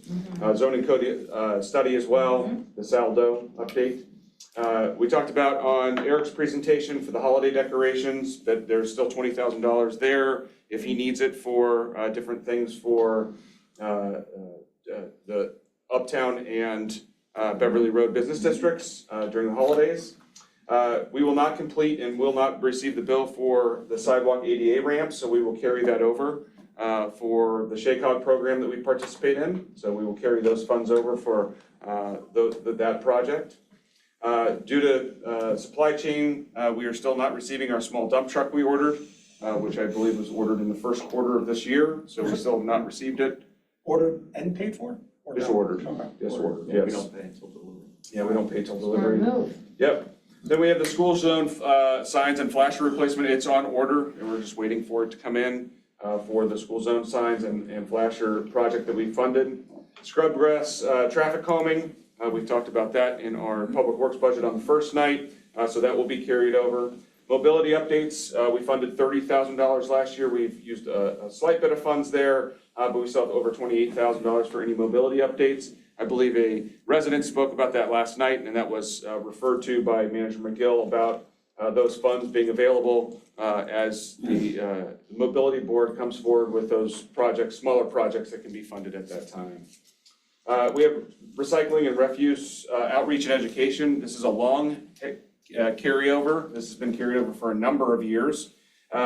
And we use it as needed for anything having to do with the description there. How much has been, I know when we talked about that at the last contract, and I think it was a good idea, putting money toward it. How much did we put toward it initially? Do you know? 25,000. I was gonna say, that's the number that sticks in my So we head. really haven't used a lot. No, Okay. it was 47,000 for glass recycling, 45 to 50,000 somewhere in there. So, no, we have not used a lot of it. No, we have not. We have the glass recycling that was allocated at that time when glass recycling came out of the trash collection. It's now back in, so you can see it's been a number of years we've been carrying this over, but this has been used to pay for carryover funds to pay for the South Hills Village glass recycling. Right. So we've been using it, depleting those funds as they've come to fruition.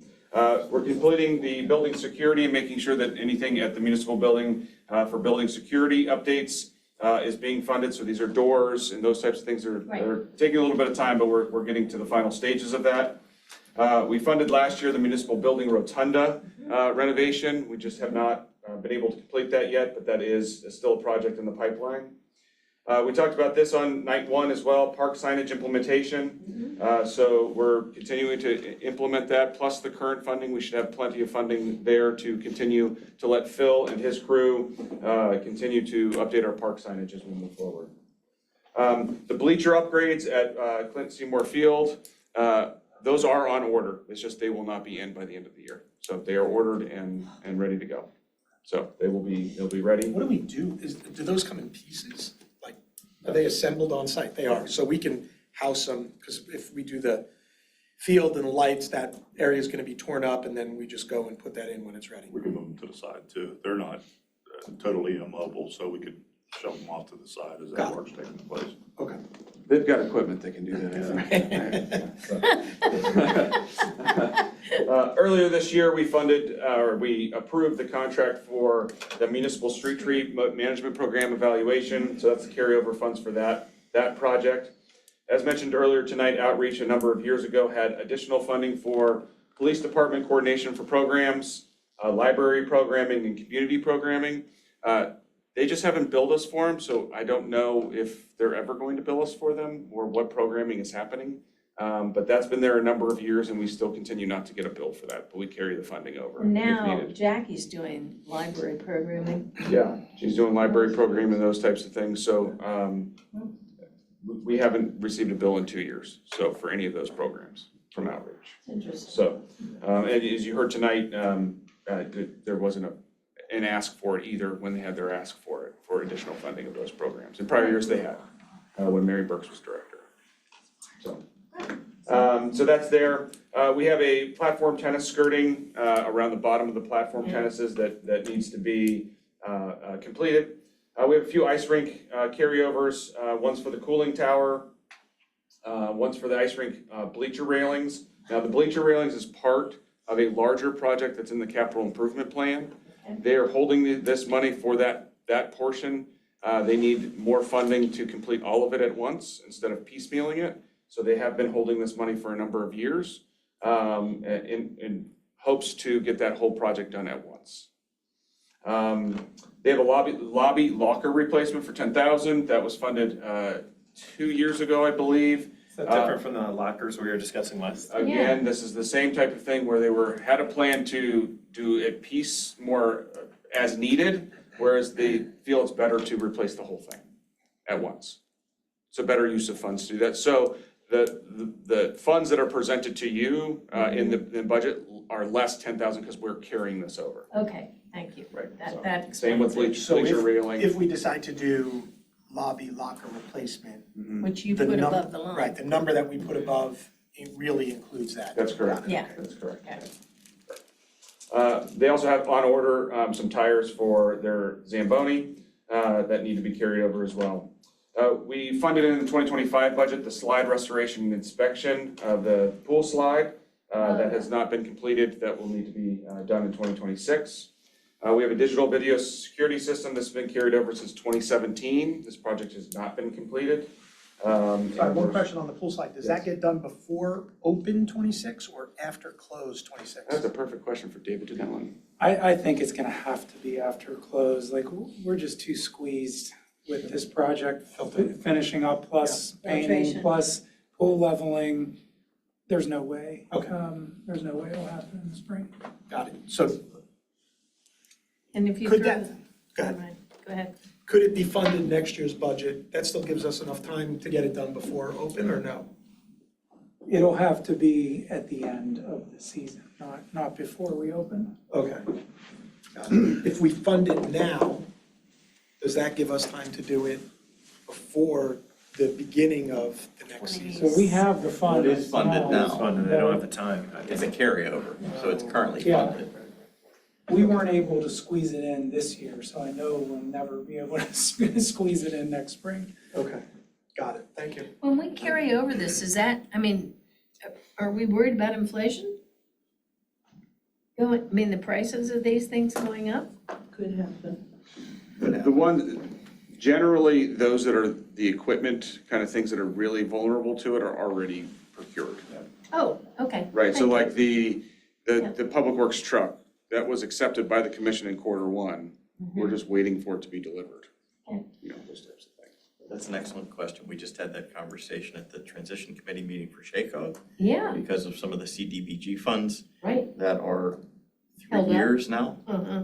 Um, Yeah, Cost escalation or some of Yeah. those projects the communities may not accept those funds now just because because of that. the number. Yeah. You know, that's actually a good question, because if there's labor components to some of this, because this is already funded, is that something that you would take care of through a smaller budget, or it just comes back around for the commission to say like, oh, labor was 10 grand on this, now it's 17, does that have to come back to the commission for a vote?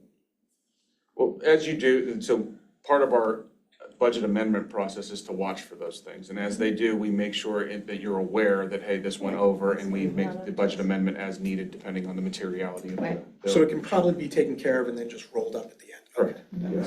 Like we do with the bids, this was slightly over, Yeah. This was over, under. under. We always keep you aware, and then the budget Yes. amendment that we do at the end of every Right. year All is together at the end. really just capturing all the items that you've already really approved Right. during the course of the year outside of after the Right. budget was Sure. adopted. Right. It just codifies everything. What you just said, material, I understand that word. What constitutes material for these things? For me, Yeah. it's your bid limit. Okay, thanks. That's really where I start. Okay. Yeah, so. I had a question about the next item. You mentioned $17,000 for the digital visuals, the Video digital video security security system. system. You said since 2017. 2017 that started, yes. What, why? I mean, when we get to 8 years of having it, say, saves these. I'd tell you to ask the IT director, but I don't know if he's here with us tonight. I do know that at least 2 of those cameras were installed this year. In the rink lobby, Commissioner Gorella was involved with that. I know there's some additional cameras that would be installed in the pool area and a couple other places, but David, you may know where the remaining ones are scheduled to go. Well, we had some installed at the golf course as well, but primarily, we're looking at a full full camera system at the rec center and the swimming pool. Those are my top priorities, but I'd like to get some out at the tennis center, looking at the courts, platform, inside the tennis center building. We really need to get our surveillance up to some current standards. You know, I'm really glad when I was a lifeguard, we didn't have this, because the lifeguards used to go party afterwards. Oh. Thank you for Talk that about review. dangerous, right? Oh, this is so many years ago, come on, look how old I am. I know, I'm really, I'm All in right, trouble. moving on to the K-9 patrol vehicle upfit. We will be receiving the actual vehicle here in the next couple weeks. The upfit is determined on the service that is provided, the upfit service. So we'll actually pay for the vehicle. This is just for the upfit of the vehicles, for the caging, all the light bars, all the things that go onto the vehicle. So that's this portion, which we don't anticipate to be completed and to be delivered until 2026. So that's that portion.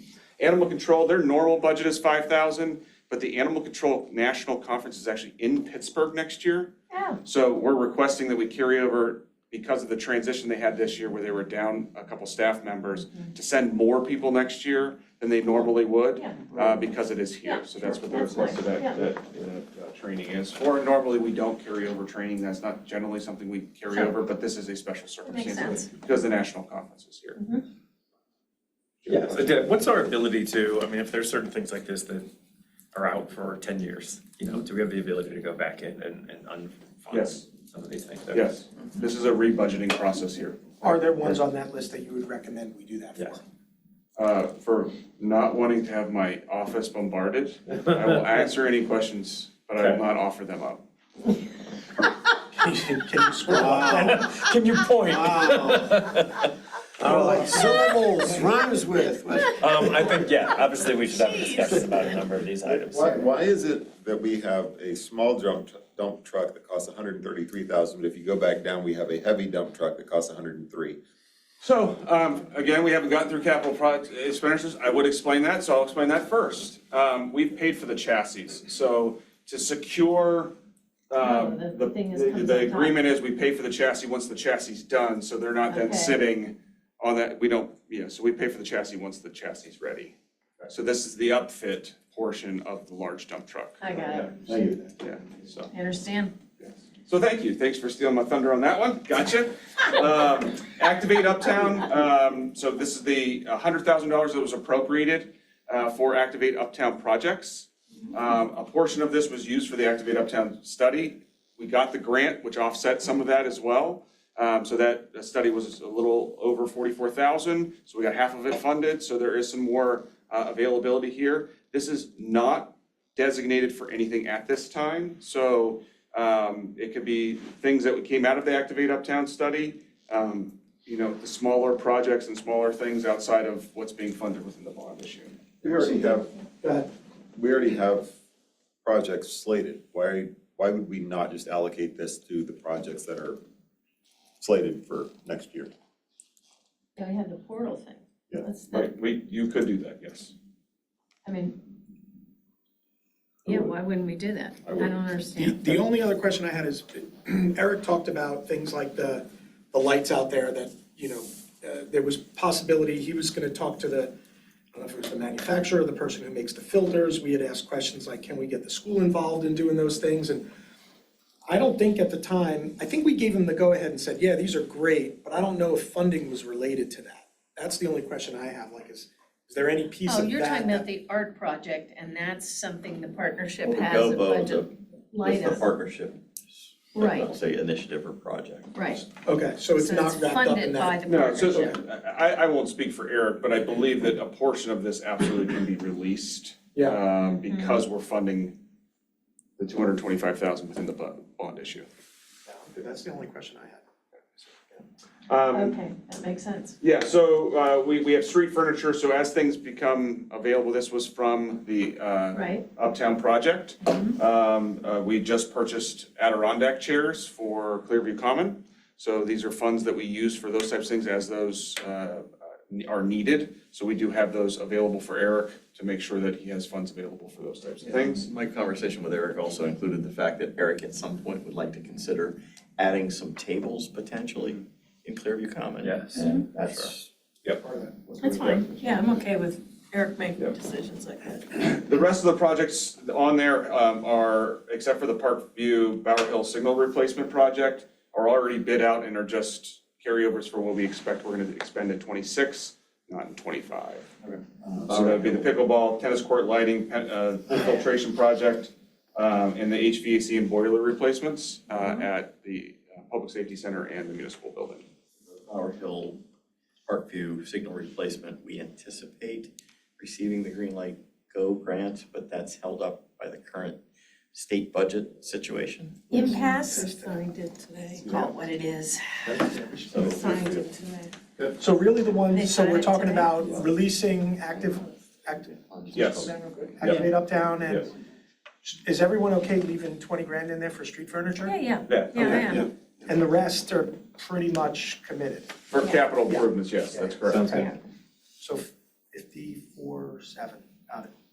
Oh, yeah, we just delete that, it updates everything for you. Okay. Is there any others that you would like to discuss? Yes. Okay.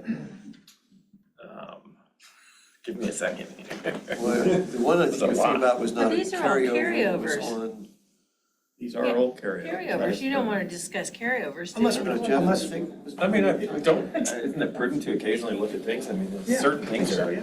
and carry over for 10 straight years. I don't know if we. Oh, I I see, think about the okay. security thing. Security camera, I mean, I think there's other things that maybe priorities change. I don't wanna go too deep into it, but I think it's worth discussing some of them.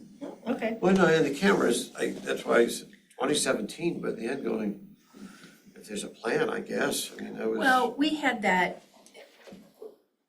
had vandalism at the pool on the slides last summer.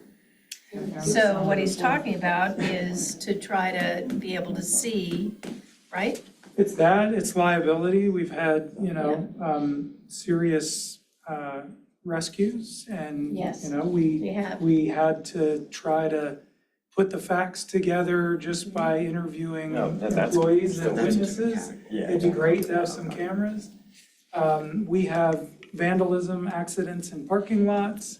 We have people accessing facilities that they shouldn't be when it's closed, or that they didn't book and pay for.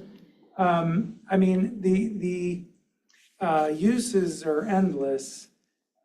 Nick is the only one who could, intelligently right. explain what Sure. is taking so long. Yeah, But that's it's what- definitely important. Yeah, I'm not questioning the need. My frustration is that what time is Timeline. taking so long. And I have a note to Have Nick tell us.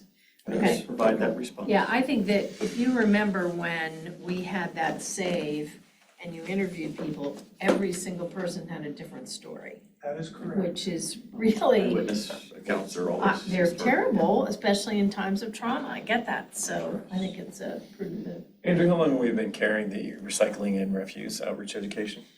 2018? Yeah, they took it last. Let's consider doing away with that one. Yeah, what is it for? Well, when we switched, when we had the other contract, there were things that were changing. We had a lot of questions from residents. There was confusion about whether to do pay-as-you-throw and all that kind of stuff.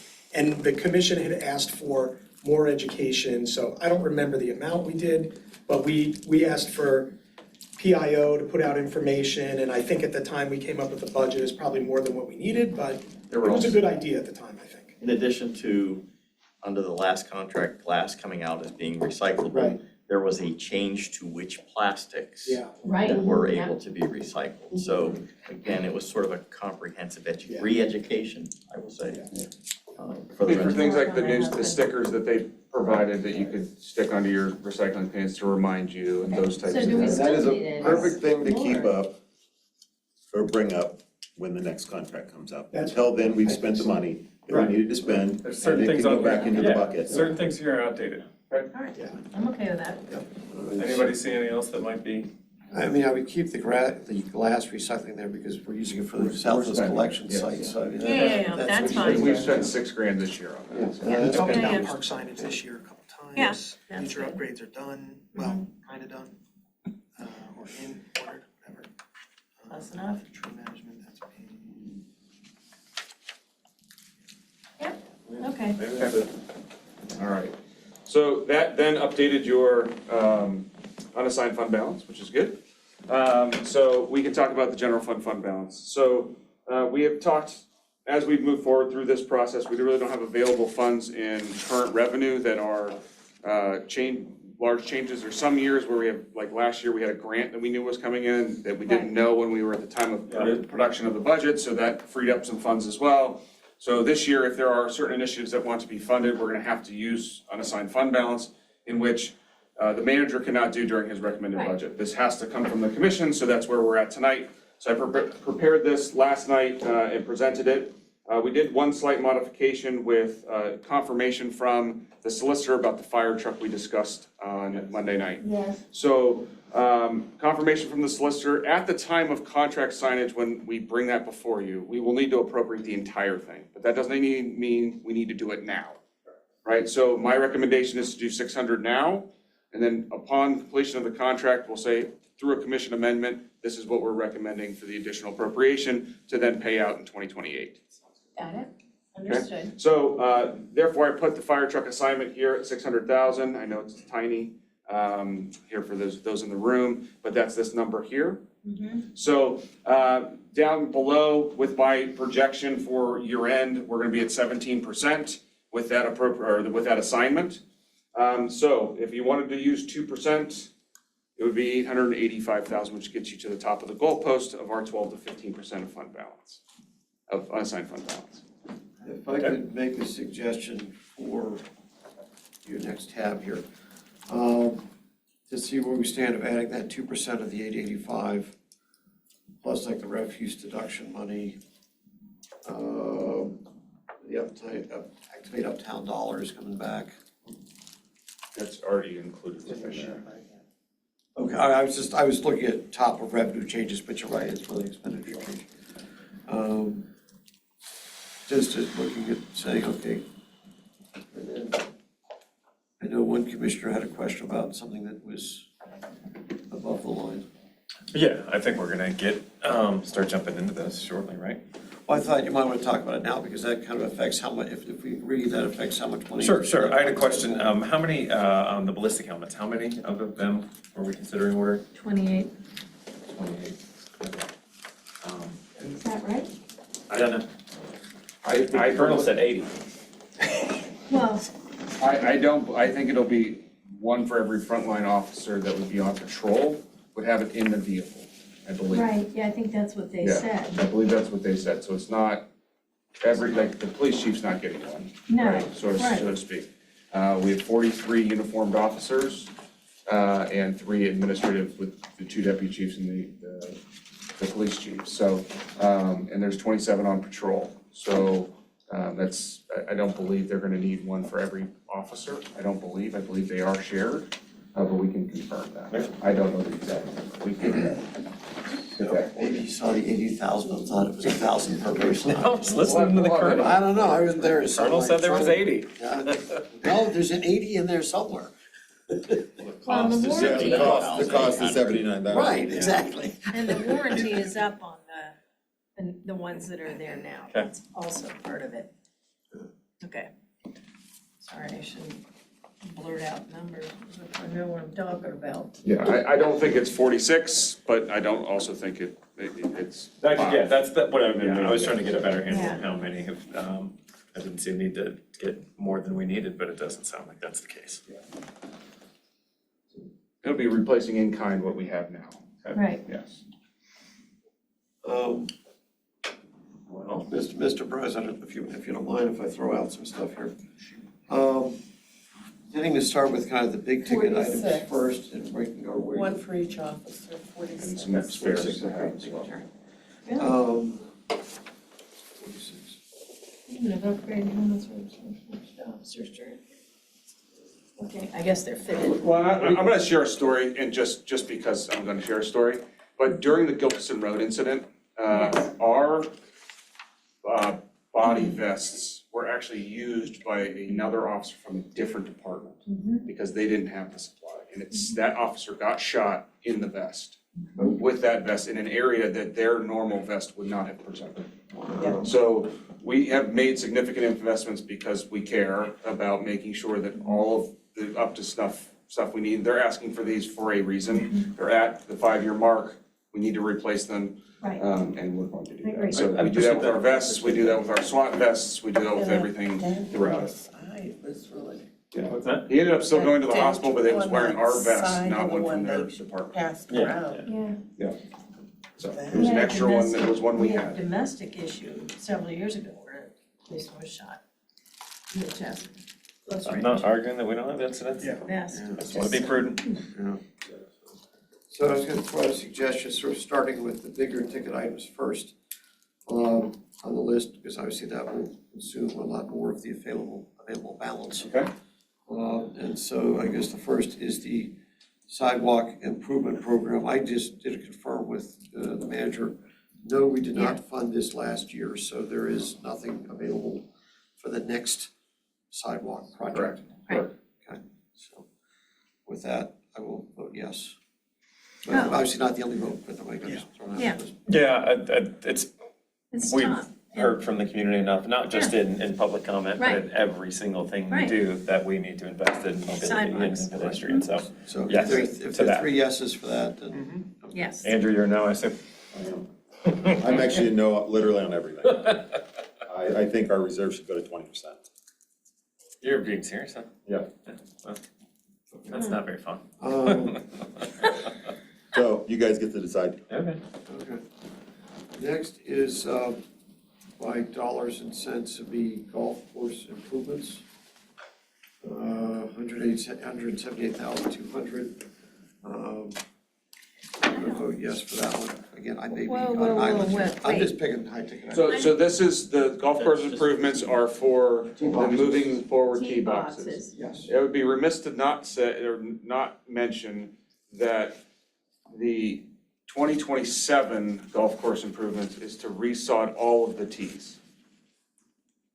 Okay, so this would be, this project is specifically to establish just the permanent tees, Right. but in 27, they're gonna come back and ask for more tees to be, not more tees, for tees to be resodded and redone.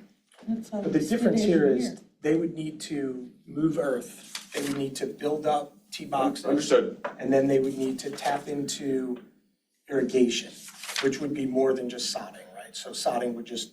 Understood, the reason I'm mentioning it was for, not saying the entire project, but it may make sense as you move forward with that project, if you fund it, is to then also maybe request to redo those at the time and disrupt that hole once over two years instead of twice. So 4, 7, and 8, does that make sense? It may not, that's where you may bid as an add alternate to sod it as well. Is a thought we had today, was that we didn't wanna come back to you for 27, and say, didn't we just do, why didn't we do it at the same time? I didn't wanna not mention that is in the 27 budget. I think it'd be great to see it as an ad alternate, but one of the things about the golf course, some of you guys added other stuff to it. Now look under capital. So what are you looking at, what's your question? About at the golf course? Hold on. Golf course improvements, okay, these are the Ts. That's correct. Number 18. Yes. There's the golf course fencing, there was a. 178.2, and then the golf fencing, you added that in for 105, That has not been added to this list at this time, we have not okay? put that on the list. And where's the golf course parking lot? That is the line item above There it it is, at there it is, I see 194. it. Got it, Yes. okay. I think we should add the fencing in there.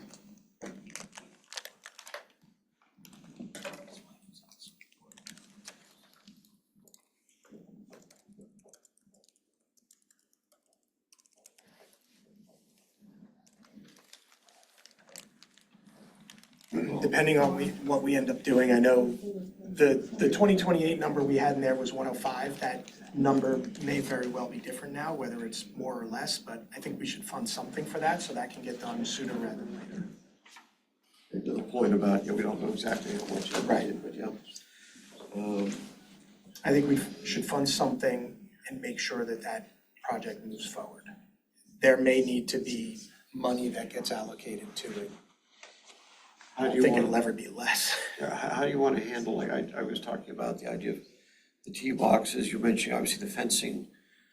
Do we want to do both, one or the other? Yeah, it makes sense to me to do the tee boxes.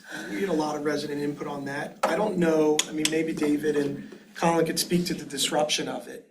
How long that would, like if, For tee boxes? yeah, there's 3 tees, right? 3 tees, I mean, that depends on the construction company more than anything, but as we talked about this morning, worst case scenario, we're making a temporary tee box in front of that when the course will not shut down, or that hole will not shut down.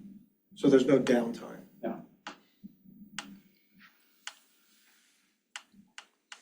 So if I'm scoring, that's 2 yes votes for the tee boxes. And I'll certainly agree to the second yes vote for the course fencing, but obviously we need 3 yes votes of mission. I guess I didn't completely understand what, if you wouldn't mind revisiting it. So what's happening next year that would? Is the laser level and resod all of the tees. So there'll be disruptions on those holes again. It may make sense that it may be brought before you, it's an idea that the manager, I brought forth to the manager today that said, hey, maybe we mention that so that you're not surprised when in the 27 budget, there's a service level for resodding tees and didn't want to say, hey, why didn't you mention that if we're talking about tees? If we're putting But as an permanent, add alternate. Yeah. if we're putting permanent tees in now, why wouldn't we sod them next year? But Because you'll there's, only bring it forward. the proposal is to do the existing tee boxes. My You're just contention talking is, about disruption. correct, Got it. that's correct, Okay. yes. So Doesn't that's have to in the be done, I just didn't 2027 want you to budget. That's think, getting done in 2028. that's on the slate for 2027. Fencing was on the slate for 2020. We'll approve it next year 8.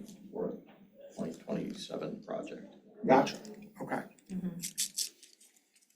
I still think. I didn't want to muddy the waters, I just wanted to make sure we, Muddy the waters, Andrew. that's what I did. Didn't want to, but you did. Why is he getting sassy? It's okay. I'm gonna tell you. Peace out. I'm in Peace favor, out. I'm in favor of doing it. Yeah, Well, so- Andrew's a no. That's, What do we got? if there's a no over there, it's up to one of these two. Yea or nay, Ann? I'm okay with the tees, resodding or fixing the tees, that's fine. But the fence, I'm still on the fence about. Oh, God, that pun, oh, you needed it, come on, I know. Don't encourage her. Because I'm still wondering about the actual price tag of that, and if it isn't just smarter to take the mess out and, see what else we can do. I don't know. I like- It doesn't feel fleshed out to Agreed. me, because we now have a swale, et cetera. Well, let's figure out something to put to it, Yeah, even if it's taking it out. yes. Let's figure out something to do, put some amount of money toward it and get that project rolling. What Yeah, would that that's okay, ballpark I'm be? all right with that. What number? Somebody do we throw out wanna a ballpark for taking down a fence? Take down the fence. Craig and I could come out this weekend with some. Right, we'll knock it out. I'm 2 looking hours. at Rudy. Rudy's the man. Rudy says 0. That's always his answer. Just to demo it. Yeah. I mean, we usually have that included in our pricing for fencing. When we have the installation Oh, as yeah, part of it. so that makes We it hard usually to don't break it predict. out as 2 separate items, exactly. Got it. I mean, we're doing this little thing they call leaf collection right now, so it would be tough for us to get down there and do all the work. But you could pull it out, we could use staff. I'd have to pull look it at it a little closer. I mean, obviously, I'm familiar with the golf course Yeah, property, sure. but to get a machine in and out of there, that's in probably one of the wettest areas on the whole golf course property. Probably the wettest area. Yeah, out. Why, there's a swale. yeah.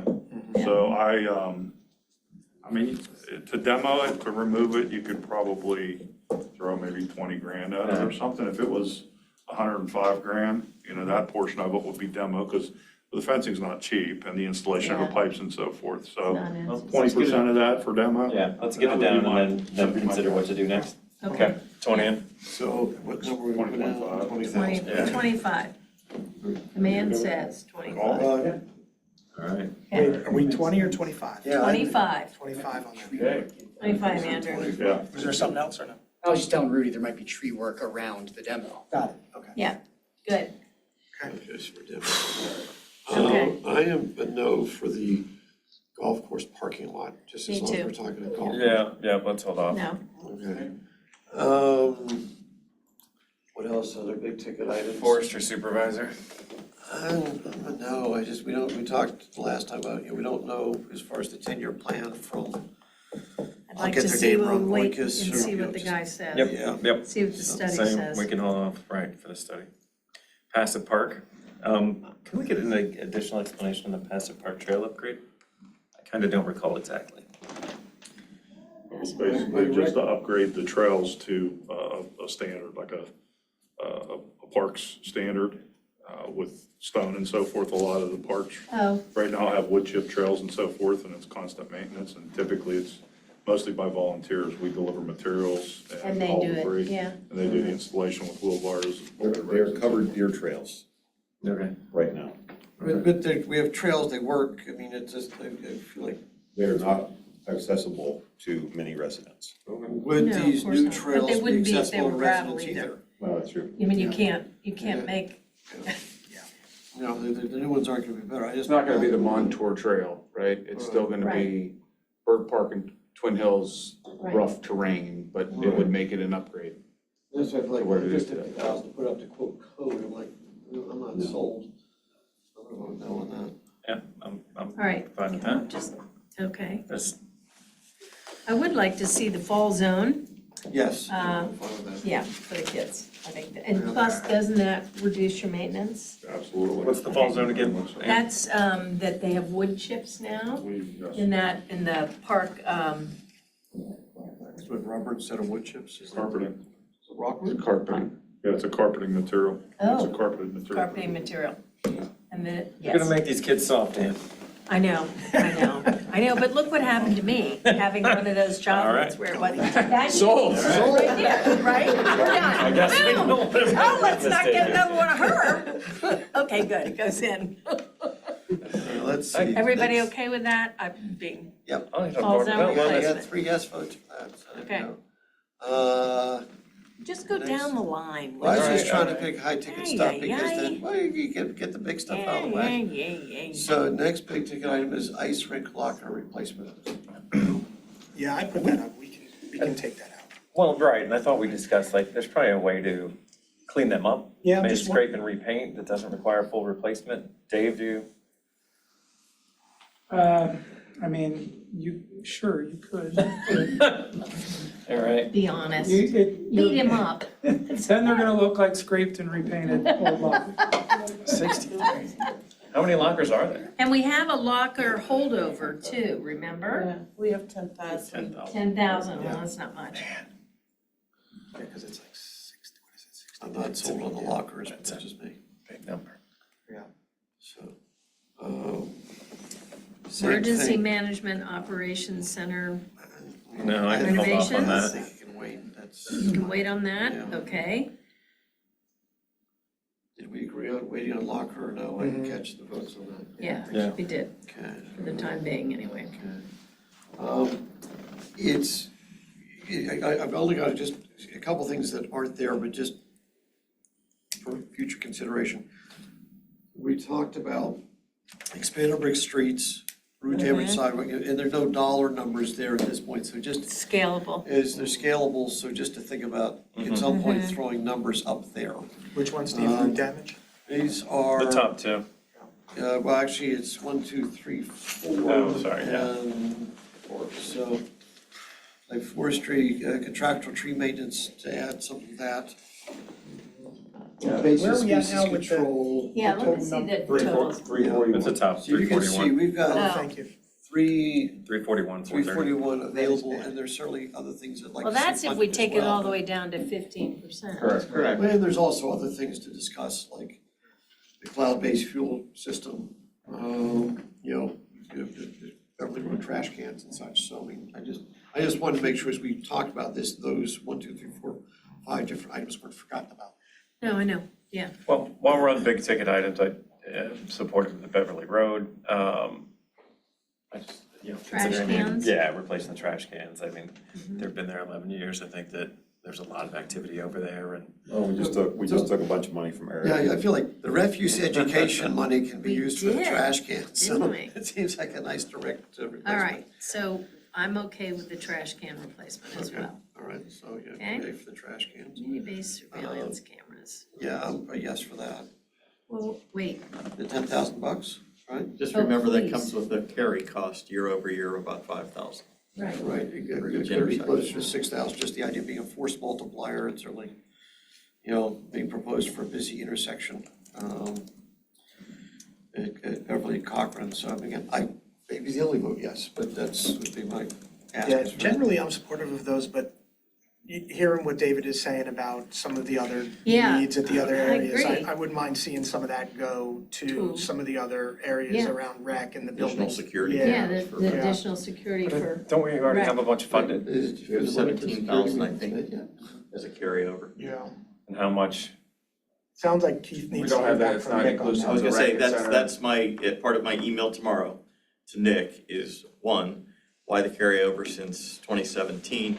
And two, how much do we need in terms of funding for, and I'm gonna expand it beyond rec, to be honest with you. fine, sure, yeah, Just in terms of community facilities. right, sure. Um, I think that makes From a sense. security perspective. Correct.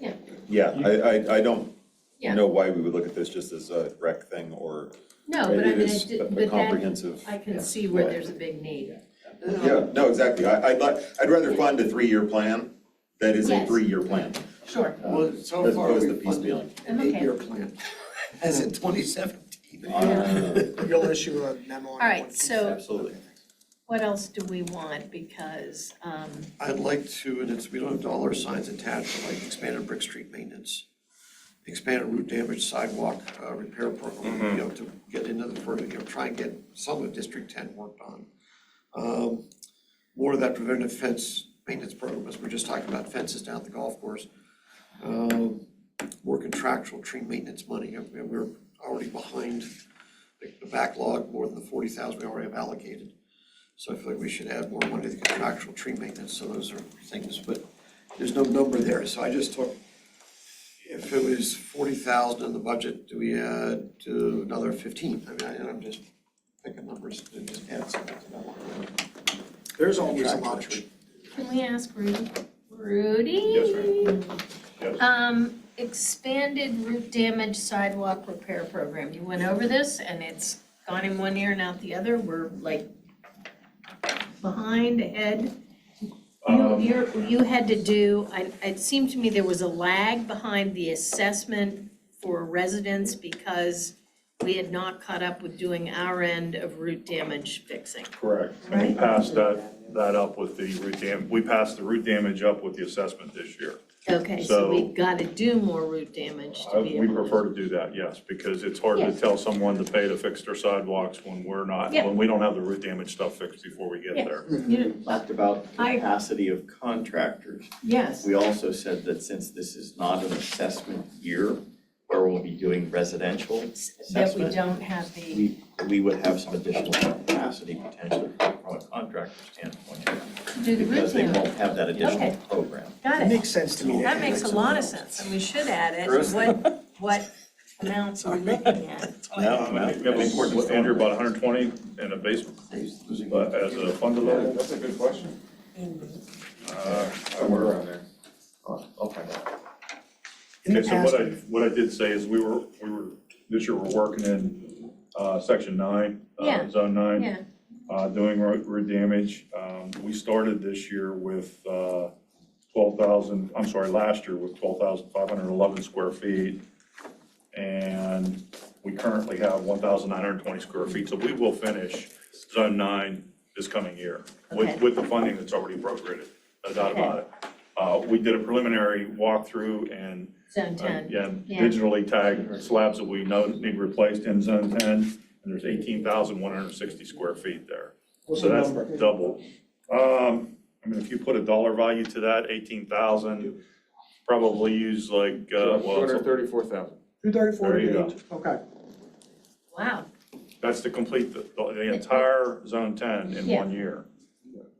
But any dollar we add to it, we can do some of it. Yeah, right, So I'm gonna speak for Rudy, because I talked to him for 12 years about this. The biggest bang for your buck, right, that he would say, It deals with the well, sidewalks. is in your streets, right? So if you were to say, hey, where you get your biggest bang for your buck is your streets, right? So that would probably be his top priority, would be in the streets. Paving? Yes. Yes. Paving, right? So then working down from there, then you're talking about the sidewalk program and those types of things. Then where you're gonna get your big, is the forestry side, is to be able to say, we can pinpoint, we're gonna go do these and with X number of dollars and get these done. So some of these nebulous kind of dollar figures, we don't know what our bang for the buck's going to be, but we know that street maintenance is number one, generally, that you're gonna get the biggest bang for your buck. Forestry would be the next one. Okay, but wait. Go ahead. Trees are and have always been the biggest complaint in the fourth ward.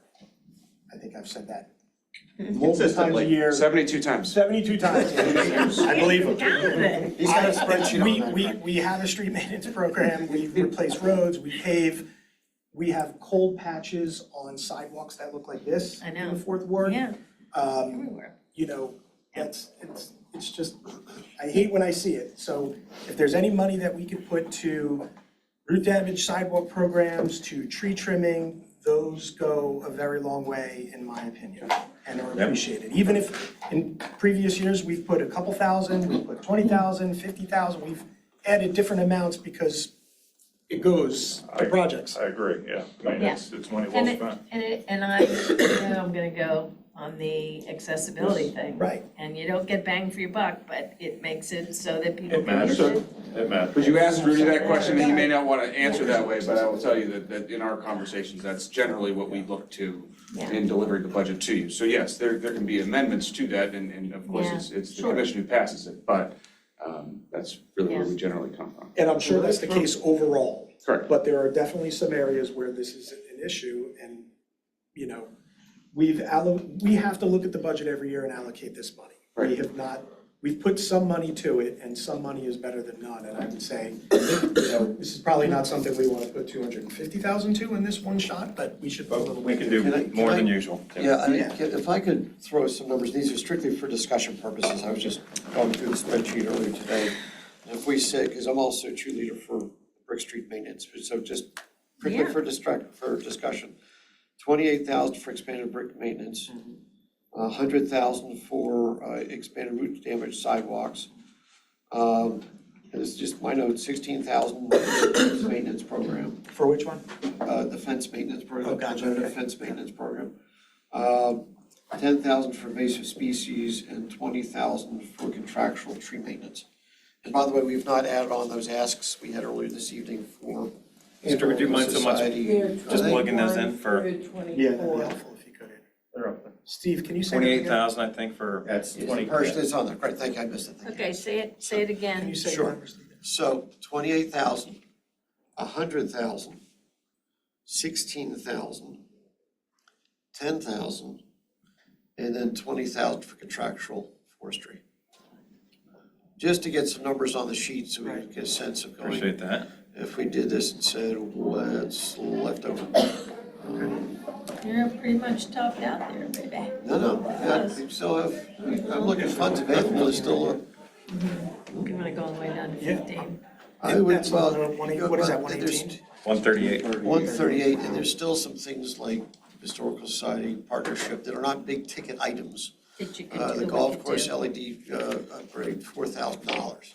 We painted the clubhouse, $15,000. I mean, these are things that, you know, Yeah. can be done. I just, again, my point about hitting at the big ticket items first. Got it. I like it. The remaining items are $79,800. So we can do them all and still be under, or have funds left over. Because Andrew, who said he's voting no for everything, I think would be tempted to vote yes for the cloud-based fuel tracking system. Andrew, would you like It's to? your idea. I So is think that forestry is management. something that is very badly needed. Cloud-based, okay. Commissioner Flynn, would you like to make an Here's argument? your lovely parting gift. She's coming back. Yes. Commissioner Flynn, would you like to make an argument for why we should be more prudent here? So I can stop eating candy? I already ate on mine. Yeah. The whole thing?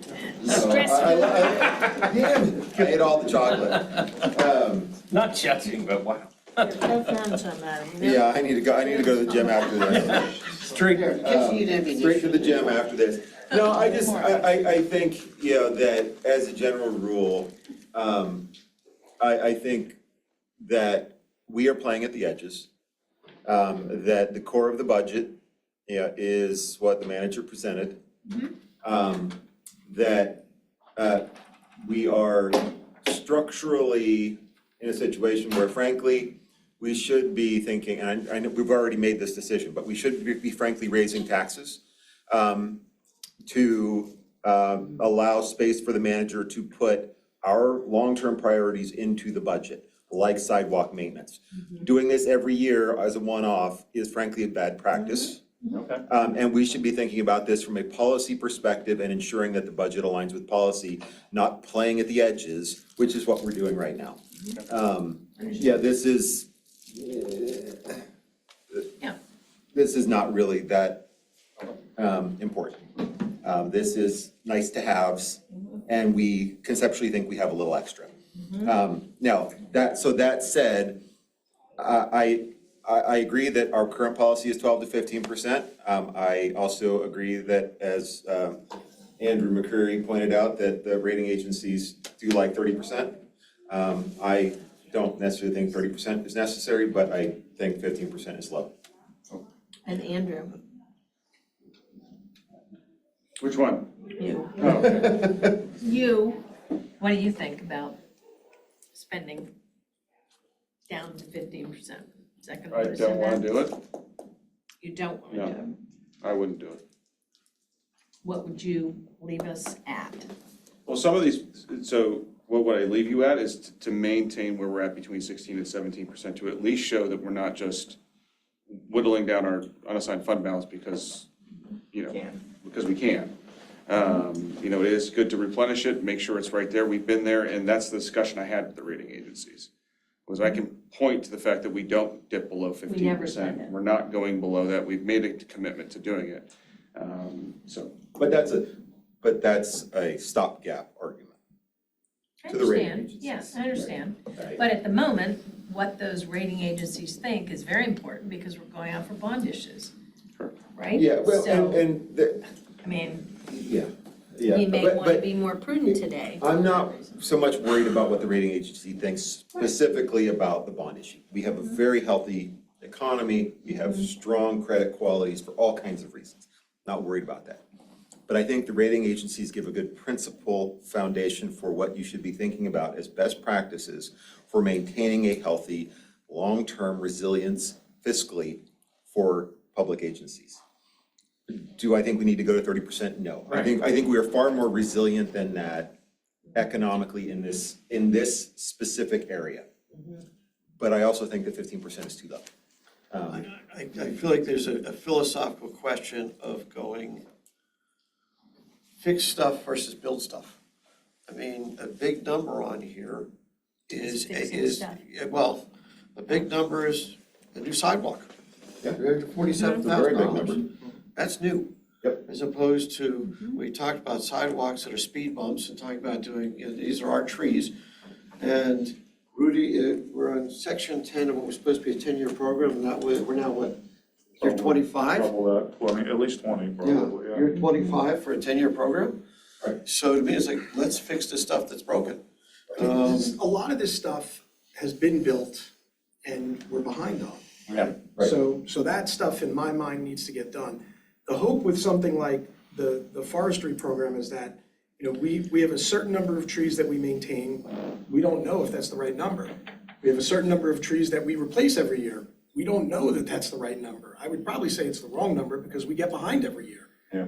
So we have to match what we do with either our resources that we currently have or the funding that we're going to put to it to add more resources to match the level of need. So we haven't done that in 8 years. Well, and again, that's where I go back to my first point, which is ultimately, we should be thinking about this as part of the manager's core budget and ensuring that they, whomever it is in the future, is proactively thinking about raising taxes where necessary, because reserves are just as important long-term as making these investments in things like sidewalks. And if the commission is going to say it is a priority, then we also have to be willing to say that we're willing to raise taxes to ensure that those things are prioritized and the manager is presenting a balanced budget at the same time. And it's not a nice to have that gets dangled off the edge if there are some excess reserves,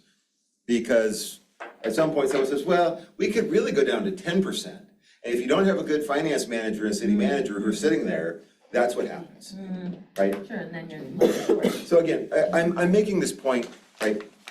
We are in a good place. I have been on this commission for 6 years, right? I've been through this cycle. I have spent down with everybody. But I think it's important for us to, again, just step back and recognize that that is a part of this path that we should be on. And it's really kind of come to light as I've sat through this year for some reason. And I mean, from historical, I mean, our goal was 10 to 12. And early in my career, we said 12 to 15, and we've always made it a high number, 15. And I think we've done very well with that, to say, making sure that just in case, and you remember, was it 2018 when we talked about needing the rainy day fund because we had lots of rain. But And that's not gonna end. no, it's not gonna end, but I mean, back to the trees keep growing, which ruin the sidewalks. The trees keep creating a problem for, where we have to deal with the forestry maintenance, is the luxury item, addressing the tee boxes on the golf course. This is an item that people use all the time. They complain about the tee boxes are angled. Is that something you say, well, that's, these are where we have to make the tough decisions. And I've said, many budgets, many worthy projects do not get funded. And as we know from the emails we've gotten, a lot of the golf community really wants that. Just as a golfer, it is a pain to try and tee off on something that isn't level ground. Impossible? No, but sure doesn't help. I have a question. Yeah. And I'm sorry, I just can't remember. So I'm not gonna, with this question, advocate that we try to decide which areas of recreation make money versus which don't, because that is not, it's a fool's errand. However, we had golf people come and say that they would be willing to have increased fees to see a better golf course. And I know with the fields, that you were putting aside money from field rentals to then use against getting the fields fixed. Is that something that we should consider in golf? And did we raise the fees this year? Because I can't honestly remember. No, there are fees this year in golf. Pardon? No, we did not raise the fees in golf this year. But go ahead. Let Andrew No, finish talking. I don't believe, like, there was a new project that was available because the field would then be lit and be used at those times.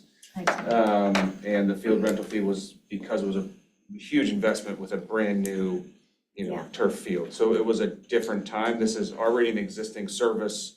It's already having operating going towards it. It's not something that's, we have those types of things already in place. So no, I would not advocate for that. Okay. Yeah. Setting that aside. I think you bring up a good point. It should be something that probably gets included in next year's fee schedule. Yes. A bump on those. I would like to see that. I think that that's something that we'd like to see. Colin, what is- do you think about bumping fees? It's definitely doable. Yeah, if we could get a proposal at some point next year, I think that'd be greatly appreciated. That's part of the fee schedule. I'm saying if you're going to increase fees, I think it makes those increases a little bit more palatable if you can If you've show done an the work. investment Sure. back into the Yeah. course. Yeah. Yeah, no, that's why I was asking about a set aside, so to Well, speak, course but visitation I mean, I'm good with what we have here. The way I see a lot of these, not all of them, but a lot of the items are, we're taking care of what I would call deferred maintenance. Issues that we've had that we've kind of pushed for a few years, that I think it's good to put money to. We put money to some of these in the past and they've helped, and I feel good with where we are on these. Nobody asked me, but I'm gonna offer it anyway. yeah, So this is year number 10 for me in terms of putting together a budget. yeah. I think those of you who have been here for an extended period of time know that I budget very conservatively. I fund principally what I refer to as core services, and also fund to make sure that the staff offices, department that provide those services have the equipment and resources that they need to do that. I will also sort of, in conjunction with what Andrew said, the municipality has a very large project that is coming in the South Garage project. We don't know yet what that will look like, but there will be a substantial cost to the community as part of that project. There's the associated cost of, and we've pulled money through the last bond issue just for the demolition of the existing structure. That's just to take it down. That doesn't get us anything back in its place. We're still exploring the issue of when it comes back, is there a joint development opportunity so that we can potentially not only put it back, but then maybe gain some additional tax revenue through whatever else comes in with it. But we are going to need to have funds available. Do it. What are you suggesting adding some here? I'm not suggesting adding them here, I'm Just saying we suggesting be aware of it, that, we need to add it. that's why I would sort of not want to take that all the way down to. Gotcha. Are we good here? Not take it all the way, wait a minute, I mean, not take it all the way down to 15% or not take it all the way down further, what, you didn't finish your sentence. I would not, again, I don't get a vote, mine's a recommended budget. But you are our I manager. would not go anywhere below where you currently are, quite honestly. Okay. I'm gonna I might ask, scale back some of the expanded stuff, but. Yeah. I'm gonna ask about, because they obviously are looking for some direction from us, that the fire engine project. Because they're kind of at a crossroads, and I think they wanna know, going, okay, yes, no. And I'm only one vote. As I said before, I don't want the gift to become the elephant. But they're looking to say, with that fire engine, 10,600 just to, to fix the garage door or whatever else. But as we're looking for stuff, they're looking for commission direction, and someone else in this room, me or two folks in the audience, will be sitting with that historical society next year.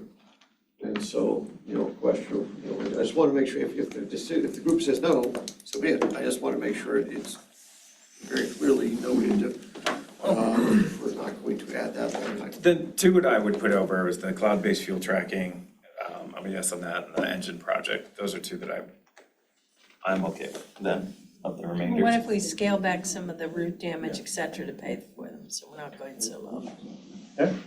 Say again, I'm sorry, I was It's okay. distracted. Take expanded route down to 80, fund the fuel and the garage.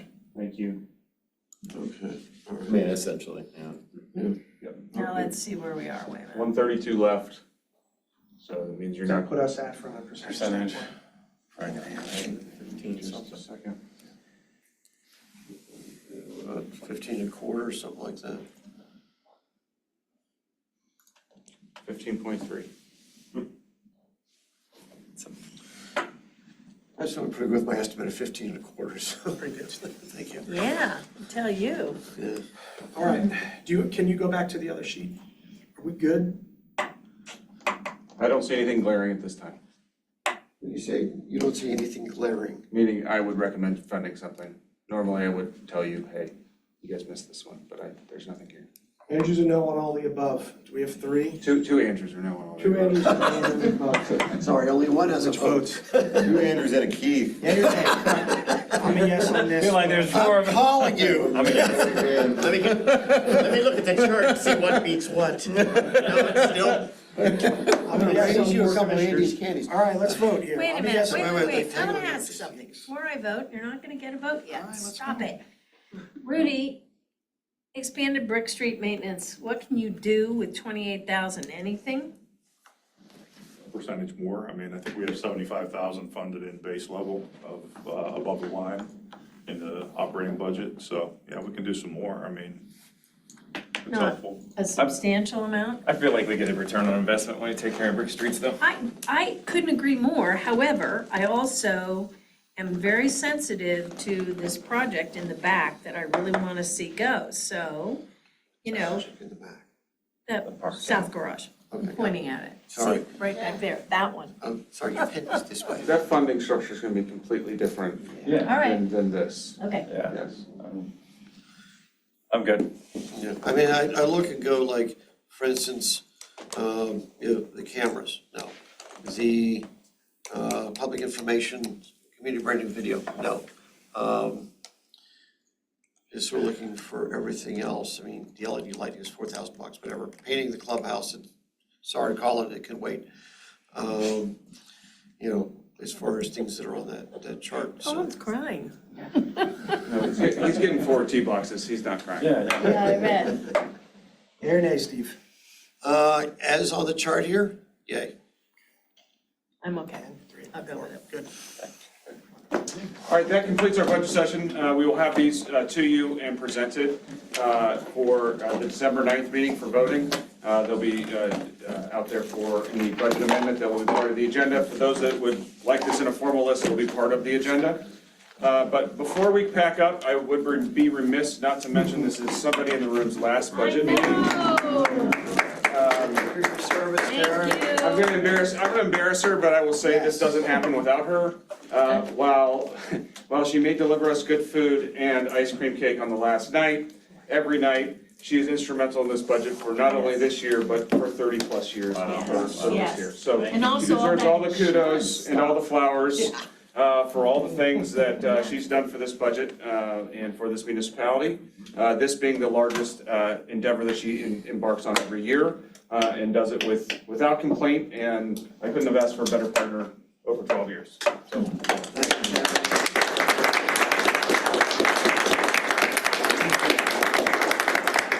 all right, and that's it. Or 10. Oh my God. You missed the